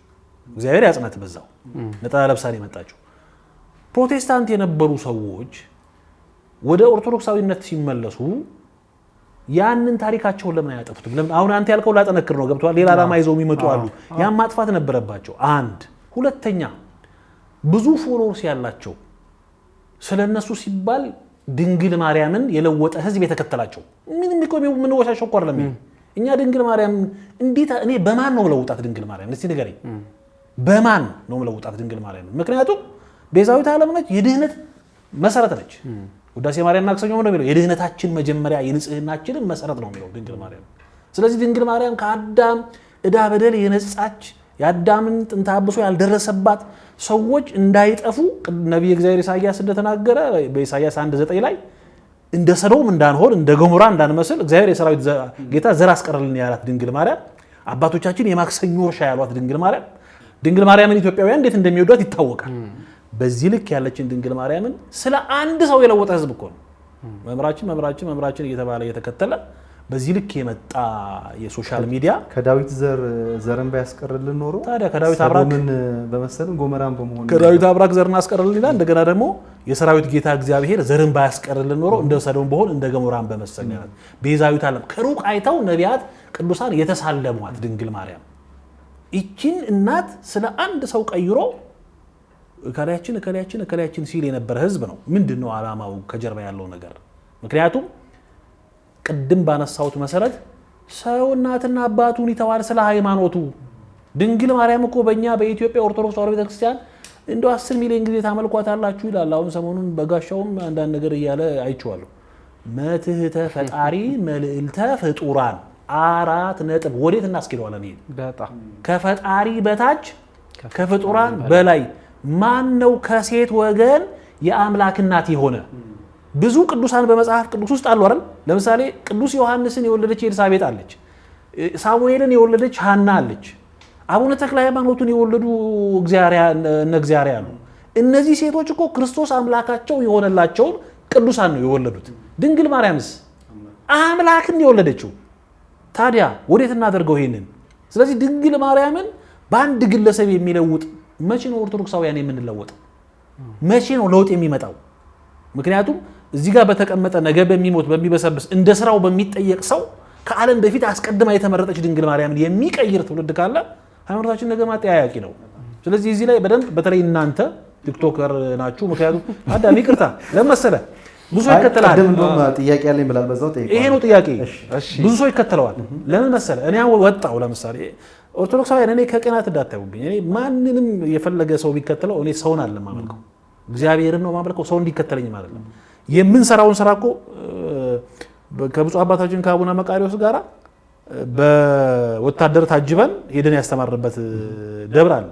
200 ኦርቶዶክሳውያን ያሉበት እየተተፋብን አደባባይ ላይ ወጥቼ መናገር አለብኝ እንዴ? ለሰው ነው እንዴ? እኔ እዛ ሄጄ ያስተማርኩት ለማን ነው ማስተማርኩት? ለሃይማኖቴ። አንድ ህፃን ልጅ አቅርበ ኢንተርቪው ሳደርገው 3 ማተብ አድርጓል አንገቱ ላይ። ለምንድን ነው 3 ማተብ ያረከው? የ7 ዓመት ህፃን ልጅ ለምን 3 ማተብ ያረከው አልኩት። አንደኛው ሳሳ ይላል፣ አንደኛው ወፍር ይላል፣ አንደኛው በጣም ወፍራም ነው። ይሄን ቢበጥሱት መከራ እቀበላለሁ አለ። ይሄንን ቢበጥሱት አብሬ መከራ እቀበላለሁ አለ። ይሄንን ቢበጥሱ ከሆነ ከና አንገቴ ይበጥሱታል። የ7 ዓመት ህፃን ልጅ እዛ ገብተን አገልግለናል ከብፁዕ አባታችን ጋር ፑ እየተባለብን ነው። ይሄን እኔ ወጥቼ ቲክቶክ ላይ ማውራት አለብኝ? ቲክቶከር እንዲያሞግሰኝ በቲክቶክ ያለ ህዝብ እንዲሸልመኝ ነው ይሄን ማገለግለው? ማን ነው ማገለግለው? በቃ ቀኑን ሙሉ ስላንተ እንገድላለን ብለው ሐዋርያት የሚያገለግሉት ጌታ እግዚአብሔር አይደለም የሚያገለግሉት? ስለዚህ እናንተም እኔ ጥያቄ ቅድም አዳም እናንተም ፊት ለፊት ማነወር አለባችሁ። አንዳንድ ጊዜ በጓደኝነት ሰው እንዳይከፋው እንዳይቀየም እያላችሁ የምታልፉት ነገር አለ። እኔ አሁን አዳም አሴ ፐርሰን ነው የምጠይቀው። በእኔ ሶሻል ሚዲያ ማንም ይምጣ ማንም የተሳሳተ ነገር ቢያስቀምጥ ከመናገር ወደኋላ አልልም። ምክንያቱስ እኔ የመጣሁትኝ አሁን ኢትዮጵያ ውስጥ መለመድ ያለበት ምን ያህል ግን ቃል በቃል መልስልኝ እስቲ ብልሃቸዋል ለምን በስመ አብ አትልም ብላቸዋል? 100% አለ። አዎ 100%። እኔ እሺ ጥያቄ ሳይሆን ሐሳብ አለ ጨርስና ግን አሁን ይሄ እኮ ምንም የሚያጠያይቅ ነገር የለም። በስመ አብ የምንለው የሆነ ሰይጣን ስለመጣ ምናምን ሳይሆን በአብ ስም በወልድ ስም በመንፈስ ምስክርነት ነው። አውቅ አምናለሁ ብዬ እየመሰከርኩ ነው። ብንችል እኮ ጸሎተ ሃይማኖትን ተናግረን ነው መጀመሪያ ያለብን። የሃይማኖት መሰረት ስለሆነ አዎ፣ ምክንያቱም ምስክርነት ነው። ያ እኮ ምስክርነቱ ያን ነገር ሲጽፉት እኮ የመጡት በሳጠራም ተይዘው አይደለ? ቆዳቸውም ተገፎ አይናቸውም ጠፍቶ ነው የመጡት። ያ ማለት የሃይማኖቴ መሰረት ነው። በዛ አላፍርበትም ስላልኩ ፋራ አሉ ስላልኩ እንደውም የእግዚአብሔር ልጅ መሆኔን እየመሰከርኩ ነው። አንድ መኪና በታርጋው እንደሚታወቀው በንግግር ቅድም ብለናል። ጴጥሮስን የለዩት እኮ በንግግሩ ባለባበሱ እኔ ባለባበሴ በስርዓቴ እኔ በምገባበት ሶሻል ሚዲያ ላይ ኦርቶዶክስ ተዋህዶን መምሰል ሳይሆን ሆኜ ነው የምቀርበው። ሆኜ ከዛ ውጪ ሆኜ ልምጣ የሚል ሰው ካለ እኔ አልፈራው። ሐሳብን በሐሳብ ሞግታለሁ። የሰው ጥላቻ የለብኝም ማንም ቢመጣ። ምክንያቱም ሊገለኝ ቢመጣ ይገባል። ምን ያህል አይተዋል ቤታችን ላይ ማንም ሰው ይምጣ እንደ ሐሳብ እየተናገርኩ እንደ ግል የሚጠላኝ ካለ ያ የራሱ ጉዳይ ነው። እኔ ምን ማነሳው ልዕልናው እዛ ጋር የተቀመጥነው መንፈሳውያን ተብለን ነው የምናወራው። ስለ ምድራዊ ስርዓት ሳይሆን ስለ ሰማያዊ ስርዓት ነው። ስለዚህ የሰውን እንሰማለን ሳይሆን የአምላክን ልንሰማን የተመረጠ። ስለዚህ እኔ ስለ ክርስቶስ ስናገር ምንም አልፈራም። ሶሻል ሚዲያ ቲክቶክ አሁን እየሄደበት ያለው መንገድ የጸኑ ሰዎችን ማፈረካከስ ነው አሁን የተያዘው። እስቲል ሚዲያዎቹንም ጭምር አሁን እንድታያቸው ፈልጋለሁ። እነዚህ አሁን ፊገር የሆኑ ኦርቶዶክሳዊ የሆኑ ፊገሮች መምጣት ጀምሯል አይደለ? ምሳሌ ሆኖ የሚመጡ አሁን ኢቲአርት አንዱ ነው አይደለ? ኢቲአርት ሚዲያ እንከን ነው እየተፈለገበት ያለው የትምህርት ሙያው ወይም ትምህርታዊ ስጦታውን ሳይሆን ትንሽዬ ሽርፍራፊ የሆነች እንከን እየተጠበቀ ነው ያለው ለመጣል ማለት ነው። በቃ ይወድቃል። ይሄ መውደቁ ምን ያህልን ለመጉዳት አይደለም ወይ ምን ያህል ወይ የሆነ ሰው እዚህ የሚሰሩትን ለመጣል አይደለም፣ ኦርቶዶክሳዊ ድምጽን ለማፈን ነው። በቃ ይወድቃል። ስለዚህ አሁን ሶሻል ሚዲያ ላይ ያሉ ኦርቶዶክሳውያኖች በጥቃቅን በሚባሉ እንከኖች ጥቃቅን እምላቸው ከቤተ ክርስቲያን ሐሳቡ አንጻር ነው እየጥቃቅን እምለው እንጂ ይሄ የቤተ ክርስቲያን ቀኖናዊ ስርዓቷ ምናምን ከሚለው አንጻር አይደለም። ቀኖና ስርዓትን በጣም ከሚያከብሩ ወንድሞች መሃል አንዱ ነኝ እኔ። ቤተ ክርስቲያን ያሳደገችኝ፣ ገዳም ውስጥ ያደግኩ፣ ሰንበት ትምህርት ቤት ያሳደገችኝ፣ ኢትዮጵያ ውስጥ የሚገኙ ደብራትና አድባራት ላይ በመሄድ ከአባቶች ቁጭ ብዬ ቢያንስ በሄድኩ ቁጥር የትርጓሜ መምህራንን ሳገኝ መጽሐፍ ቅዱስ ላይ ምን ማለት ነው? ለምሳሌ ነው አሁን እመቤታችን መድኃኒት ያለችው ለምንድን ነው ብዬ ጠየቁት። የዛሬ 10 ዓመት ለምን መድኃኒት ያለችው? ንጽሕት በስጋ ንጽሕት በሕሊና ናት። እንዴት መድኃኒት ያለችው? ወይስ መድኃኒትነቷ ስለተሰቀለ እሷን ስላዳናት ነው መድኃኒት ያለችው? ወይስ ለምንድን ነው መድኃኒት ያለችው? አልተሰቀለም። መድኃኒት የሆነም በደም ነው አይደለ? በደም ነው መድኃኒት የሆነ። ያኔ አልተሰቀለም። ስለወለደችው ስለጸነሰችው መድኃኒቴ እንዴት ልትለው ቻለች? እነዚህን ጥያቄ የጠየቁት ከገዳሜ ነው። ስለዚህ እኔ ሳወራ መሰረት ይዤ ነው። የሆነ ነገር እንኳን ተጠይቄ የማላውቀው ነገር ሲመጣ አንዴ ብዬ ፖዝ አድርጌ ካህናት ጋር ደውላለሁ፣ መምህራን ጋር ደውላለሁ። ገዳማት ላይ በጣም እንግዲህ አንድ ገዳም የሚዞር ሰው ጉባኤ የዘረጉ አባቶችን ስልክ ይዞ መምጣት አለበት። የቤተ ክርስቲያን ሰው ከሆነ ይደውልና አባቴ እንዲህ ተጠይቄያለሁ፣ ምንድነው የሚለው? እንደዚህ እንደዚህ፣ እሺ አመሰግናለሁ፣ ይዘጋና እንደዚህ ብሎ መልስ። በዚህ ስርዓት ውስጥ ነው ማልፈው ነው። እንደ ግል ስለማንም አልደግፍም። እንደ ቤተ ክርስቲያን ዛሬ ሞት ካለ ፊት ለፊት ቆሜ እመሰክራለሁ። አንድ ነገር ግን እዚህ ጋር እኔም ተናግሬ ማለት ፈልጋለሁ። ሰሞኑን በእመቤታችን ጉዳይ ላይ ብዙ ሊቃውንቶች ተናግረዋል፣ ብዙ መምህራን ተናግረዋል። እነ ዲያቆን ሄኖክ ኃይሌ በማናቃቸው አይነት ድምጸት በማናቃቸው አይነት ጽሁፍ ጽፈዋል አይደል? እነ ሊቀ ሊቃውንት ስሙር፣ እነ ሊቀ ሊቃውንት ስምዐኮነ፣ እነ ሊቀ ሊቃውንት ነቃጥበብ ብዙዎቹ ጽፈዋል። ስም ጠራን እንጂ በጣም እጅግ ብዙዎቹ። ነገር ግን ምን አስተውላችኋል? ይሄንን የጻፉ መምህራን ይሄንን የተናገሩ መምህራን ላይ የተናገሩት ነገር ስህተት ነው ሳይሆን ለምን ተናገራችሁ በሚያስብል ሁኔታ ቅድም አዳም እንዳነሳከው ብዙ አይነት ውርጅብኝ ሲወርድባቸው ነበር። ስድብ ብቻ ሳይሆን ብዙ ዛቻም ሲወርድባቸው ነበር። ይሄ ምንድነው? አሁን እኔ የምረዳው ብፁዕ አቡነ ገብርኤል የተናገሩት ነገር ትክክል ነው፣ ስለዚህ እሳቸውን የተናገራችሁት እንዲህ ስለሆኑ ነው የሚል አንድምታ ነው ያለው። ይሄን የሚሉት ቤተክርስቲያን ውስጥ አለን የሚሉ ኦርቶዶክሳውያን ጭምር ናቸው ይሄን የሚያደርጉት እና ይሄ ነገር ፍጹም ስህተት ነው። ቅድም ያነሳነው ነገር ለማጠቃለል መምህር ግሩም ካጠፋ እንደ መምህር ግሩም ነው መጠየቅ ያለበት። በመምህር ግሩም ውስጥ አብሮት ያለው ጓደኛው መጠየቅ የለበትም፣ ወዳጁ መጠየቅ የለበትም።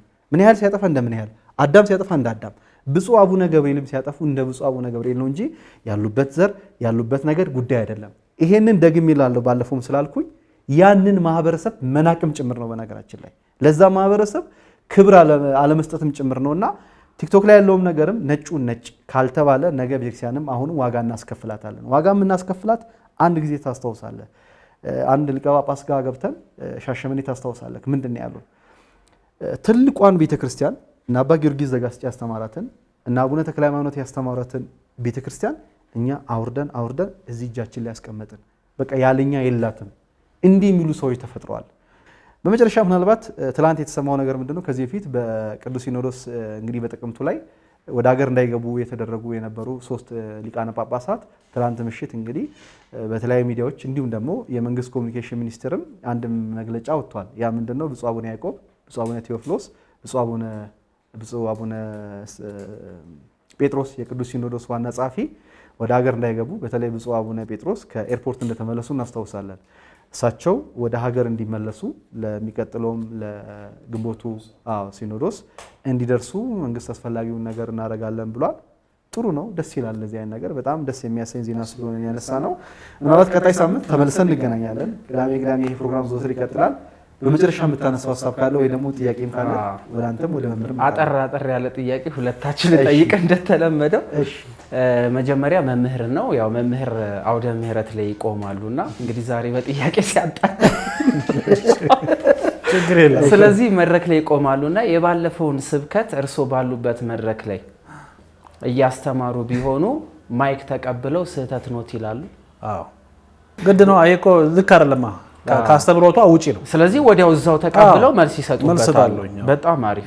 ያው ለሌሎችም ይሆናል የሚል ጥያቄ ነው እያነሳን ያለው። ምክንያቱም ሃይማኖት ነው። አይ በትክክል ምን ያህል አሁን ቤተክርስቲያን ሁሉም ሰው ተነስቶ እንደፈለገ የሚይዝትባት ምናምን ነው። እስቲ የሆነ ቪዲዮ እኔና እንምጣ። ያለ ታቦት ጥንቆላ አይሰራም ሲቀደም ማለት ነው። ለምሳሌ ጠንቋዮች ታቦት ተቀርጾ ይሰጣል። ባለሀብት የኢትዮጵያ ኦርቶዶክስ ተዋሕዶ ቤተክርስቲያን አማኝ በጣም ባለሀብት ከሆነ የግሉ ታቦት ተቀርጾ ይሰጠዋል።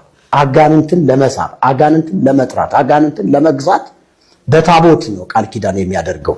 ለምሳሌ የሚወደው ታቦት ወይም የሚወደው ጻድቅ ተክለ ሃይማኖት ከሆነ በተክለ ሃይማኖት ስም ይቀረጽና ታቦቱ ይሰጠዋል ማለት ነው። ምን ያህል ይሄ ሰውዬ ታቦት ለሀብታሞች ተቀርጾ ይሰጣል እያለ ነው። ሶሻል ሚዲያ ላይ በደንብ አውርተናል። ቅድም ሶሻል ሚዲያ ላይ የምታዩትን አውርተው ይህንን ነገር አውቀው ሰውየው እስር ቤት ገብቶ ወጣ ተብሏል። ማን ያሳሰረው? ምንድነው ጉዳዩ ላይ ያለው? በዚህ ጉዳይ ላይ ቤተክርስቲያን መግለጫ ሰጥታናለች። የህግ ክፍሉ ይሄንን ነገር እንደያዘው አንድ ህዝብ ግንኙነት ላይ ተለቆ ነበር። ግን ለምንድነው ያልተነገረን ነው? ከዚህ በፊት ደጋግመን ተናግረናል በዚህ ጉዳይ ላይ የህግ ክፍሉን ድክመት። ለምሳሌ ይሄ ሰውዬ አይደለም ከዚህ ሰውዬ ቀደም ብለን ስለ እዩ ጨፋ ፓስተር ዮናታን ህግ ክፍሉ የሆነ ፕሮሰስ እንደጀመረ ተናግሮ ነበር። ያ ነገር ይቀጥል አይቀጥል ምንም እናውቀው ነገር እኮ ለምን መግለጫ አይሰጡንም ነው አሁን ጥያቄው። ምእመኑ በጠቅላላ አሁን እኛ እኮ ሳምንታዊ የሚል መርሃ ግብር ጀመርና በየሳምንቱ የተፈጠረውን ነገር ለማውራት እየጀመረ ነው። ይሄ እንደው የካሁን በፊቶቹ ያጀማመር ሂደት ይሁን እንጂ አሁን ሳምንቱ ሙሉ የተፈጠሩ ነገሮችን ቢያንስ እንኳን የሚሰማ አካል ባይኖር ማስረጃ ሆኖ ይቀመጡ አውርተንበታል ይሄ ጉዳይ ብለን ለማስቀመጥ ተጀምሯል። እንግዲህ ኢቲአርቲ ሚዲያ የምትከታተሉ ዘወትር ሁሉ ጊዜ ቅዳሜ ያገኙታል። ስለዚህ ይህንን መርሃ ግብር እኛ እንደዚህ እንኳን በመስጠቱ ስለመሄድ ያቀድን ቤተክርስቲያኒቱ በሳምንቱ ቤተክርስቲያኒቷ ላይ የተደረጉ ነገሮችንና እሷ የያዘችውን ነገር ለምእመኗ ብትሰጥ ምእመኖቿ ድፍረት አይኖራቸውም ወይ ወኔ አይኖርም ወይ? ይሄ ብዙ ጊዜ ሰርተንበታል አዳሚ፣ በጣም ደጋግመን ማለት ነው። ምናልባት አሁን ወቅቱ ስላልሆነ ብዙ አንድ የሚያደርጉን ጉዳዮች ስላሉ ነው እንጂ ነገ በተለይ ህዝብ ግንኙነት ላይ ህግ ክፍሉ ላይ ማለት የህግ ክፍል ከተቋቋመ ከህግ የወጡ ነገሮችን መንገድ ስርዓት እንዲያስይዝ ነው አይደል? የሀገሪቱ ህግ በሚፈቅደው መሰረት አይደል? ለምሳሌ ከዚህ በፊት በቅዱሳን ስዕላት ላይ በታቦታት ላይ የተሳለቁ ሰዎች የተወሰኑ ተይዞ ታሰሩ ተብሏል። ቤተክርስቲያን ላይ የልጅ ያሬድን ማስታወስ እንችላለን አይደል? ይብዛ የሚነስም ውሳኔ አግኝተዋል አይደል? ከዛ በላይ ደግሞ አጸያፍ ነገር ያደረጉ ከዛ በላይ በጣም አሁንም እያደረጉ ያሉ አካላት አሉ። ይሄንን ሊያስታግስም መስመር ሊያስይዝ የሚችለው ማን ነው? የህግ ክፍሉ ነው። ይሄ የህግ ክፍሉ ድክመት ነው። ስለዚህ ይሄንን ነገር ምንድነው አሁን ካለንበት ነገር አኳያ እንትን በለው እንጂ በተደጋጋሚ ይሄንን ፕሮግራም እንሰራበታለን። ለምሳሌ ባለፈው ለታ በብፁዕ አቡነ ዲዮስቆሮስ የማህበራት ማደራጃና መምሪያ ሊቀ ጳጳስ ከበሮ፣ ጽናጽል፣ ንዋየ ቅዱሳቶች፣ የዜማ መገልገያዎች በአይምሮ ንብረት ተመዝግበዋል አይደል? የዛሬ መምህር ካስታወስክ የዛሬ ወር 2 ወር 3 ወር አካባቢ ላይ አንድ ፕሮግራም ሰርተን ነበር። የኢትዮጵያ ኦርቶዶክስ ተዋሕዶ ቤተክርስቲያን ካላንደርን የራስ በማድረግ አንድ ሰው አስመዝግቦ ነበር። አስብ፣ የኢትዮጵያ ኦርቶዶክስ ተዋሕዶ ቤተክርስቲያን ቀን ቆጥራ ቀመር ቀምራ ለዚች ሀገር ያበረከተችውን ቤተክርስቲያን ካላንደሯን እንደ ራስ በማድረግ የአይምሮ ለዚያውም በተጣመመ መልኩ አስመዝግቧል። ይሄ የማን ክፍተት ነው? እኔ ሰውየውን ጥፋተኛ አይደለሁም። አሁን በሰውየው ነው ያለው። አስመዝግቧል። አዲስ ካላንደር ተብሎ ራሱ የኢትዮጵያ ኦርቶዶክስ ተዋሕዶ ቤተክርስቲያን የቀመር እንትን ነው። ይሄ የማን ክፍተት ነው? የቤተክርስቲያኒቷ የህግ ክፍል ከህግ ውጭ የወጡ ነገሮችን ሲያይ ወዲያውኑ ማስቆም። ለምሳሌ አሁን ከበሮ፣ ጽናጽል ተመዝግቧል አይደል? ከዚህ በኋላ ፕሮቴስታንትም ይሁን ምንም ይሁን ያንን ነገር ሲጠቀሙ ኖ ማስባል ያለበት ምዕመናን አይደሉም፣ የህግ ክፍሉ ነው መስራት ያለበት። ስለዚህ የክፍሉ ላይ ድክመት አለ። ምናልባት ወደፊት የሚስተካከሉ ነገሮች ይኖራል ብለን እናስባለን። ነገር ግን ከዚህ በኋላ እነሱ ላይም ፕሮግራሞችን እንሰራለን። ከቻልን እነሱንም እየጋበዝን ለምን እስካሁን ያልተሰሩት ጉዳዮች አልተሰሩም፣ ለምንስ ምን ታስቧል የሚለውን ነገር እንሰራለን። ስለዚህ ምን ልል ፈልጌ ነው የቅድሙን ጉዳይ የህግ ክፍሉ ድክመት ነው። ህግ ክፍሉ ብቻ ሳይሆን አጠቃላይ ቤተክርስቲያን የመዋቅራዊ ስህተት አለባት። ቤተክርስቲያን ባስተምሯ ምንም አይነት እንከን የለባትም። ይሄንን እኛ ብቻ ሳይሆን የወጡ ስም ያውቁታል። በነገራችን ላይ የቤተ ክህነቱ ችግር የሃይማኖት ችግር መስሏቸው የወጡም አሉ። በግለሰቦች ጭቅጭቅ የወጡ ሰዎች አሉ። የቤተክርስቲያኒቷ የህግ ክፍል ግን ብዙ ስራ ይጠበቅበታል። ጊዜው የሚዲያ ነው። ዘመኑን መዋጀት አለበት። እኛም የምንችለውን ነገር እናደርጋለን። ብዙዎች በዚህ ላይ ይሳተፋሉ ብለን እናስባለን። ጥሩ ሀሳቦችን አንስተናል። ምናልባት ዛሬ ለመጀመሪያ ዛሬ ተገናኝተናል። ቅዳሜ ዘወትር በዚህ ሰዓት በኢቲአርቲ ሚዲያ ሳምንቱ እንዴት አለፈ የሚለውን ጠቅለል እያደረግን እንደዚሁ እናቀርባለን ሀሳቦችን። ከቻልን ደግሞ ለቀጣይ ደግሞ እንዲሁ የሚመለከታቸው ከምናወራው ርዕሰ ጉዳይ ጋር በተያያዘ የሚመለከታቸውን አካላት እዚህ እያቀረብን ፊት ለፊት ጥያቄዎችን እየጠየቅን ወደፊት ከፍ እያለ ሲሄድ ደግሞ በቀጥታ ስርጭት እያደረግን በዕለቱ ምዕመናን በጥያቄና መልስ እንዲየደወሉ እንዲሳተፉ የምናደርግበትን ስርዓት እናበጃለን ማለት ነው። አብራችሁን ስለነበራችሁ እጅግ አድርገን እናመሰግናለን። እኔ ምን ያህል በንቲ በእኔ በስተቀኝ በኩል መጋቢ ሃይማኖት መምህር ግሩም ከበደ እንዲሁም ደግሞ ወንድሜ የኦርቶኤድ ሚዲያ ባለቤት አዳም። በነገራችን ላይ ሁለቱም በቤተ ክርስቲያን ጉዳይ እንደው ያው ያለ አዳም ጋር አውርተናል። ግሩም ብዙ ጊዜ አያወራውም። በቤተ ክርስቲያን ጉዳይ በደጉበት በተወለዱበት አካባቢ በጣም ዋጋ ከፍለዋል። ቤተሰብ እስከ ማጣት ድረስ ደርሰዋል። በጣም ማለት ነው። መምህር ግሩም እንግዲህ ሻሸመኔ ህዝብ ያውቀዋል። አዳም ሐረርጌ አካባቢ ላይ ይታወቃልና በግል ጉዳይ ሳይሆን በቤተ ክርስቲያን ጉዳይ ብዙ መከራዎችን ደርሰዋል።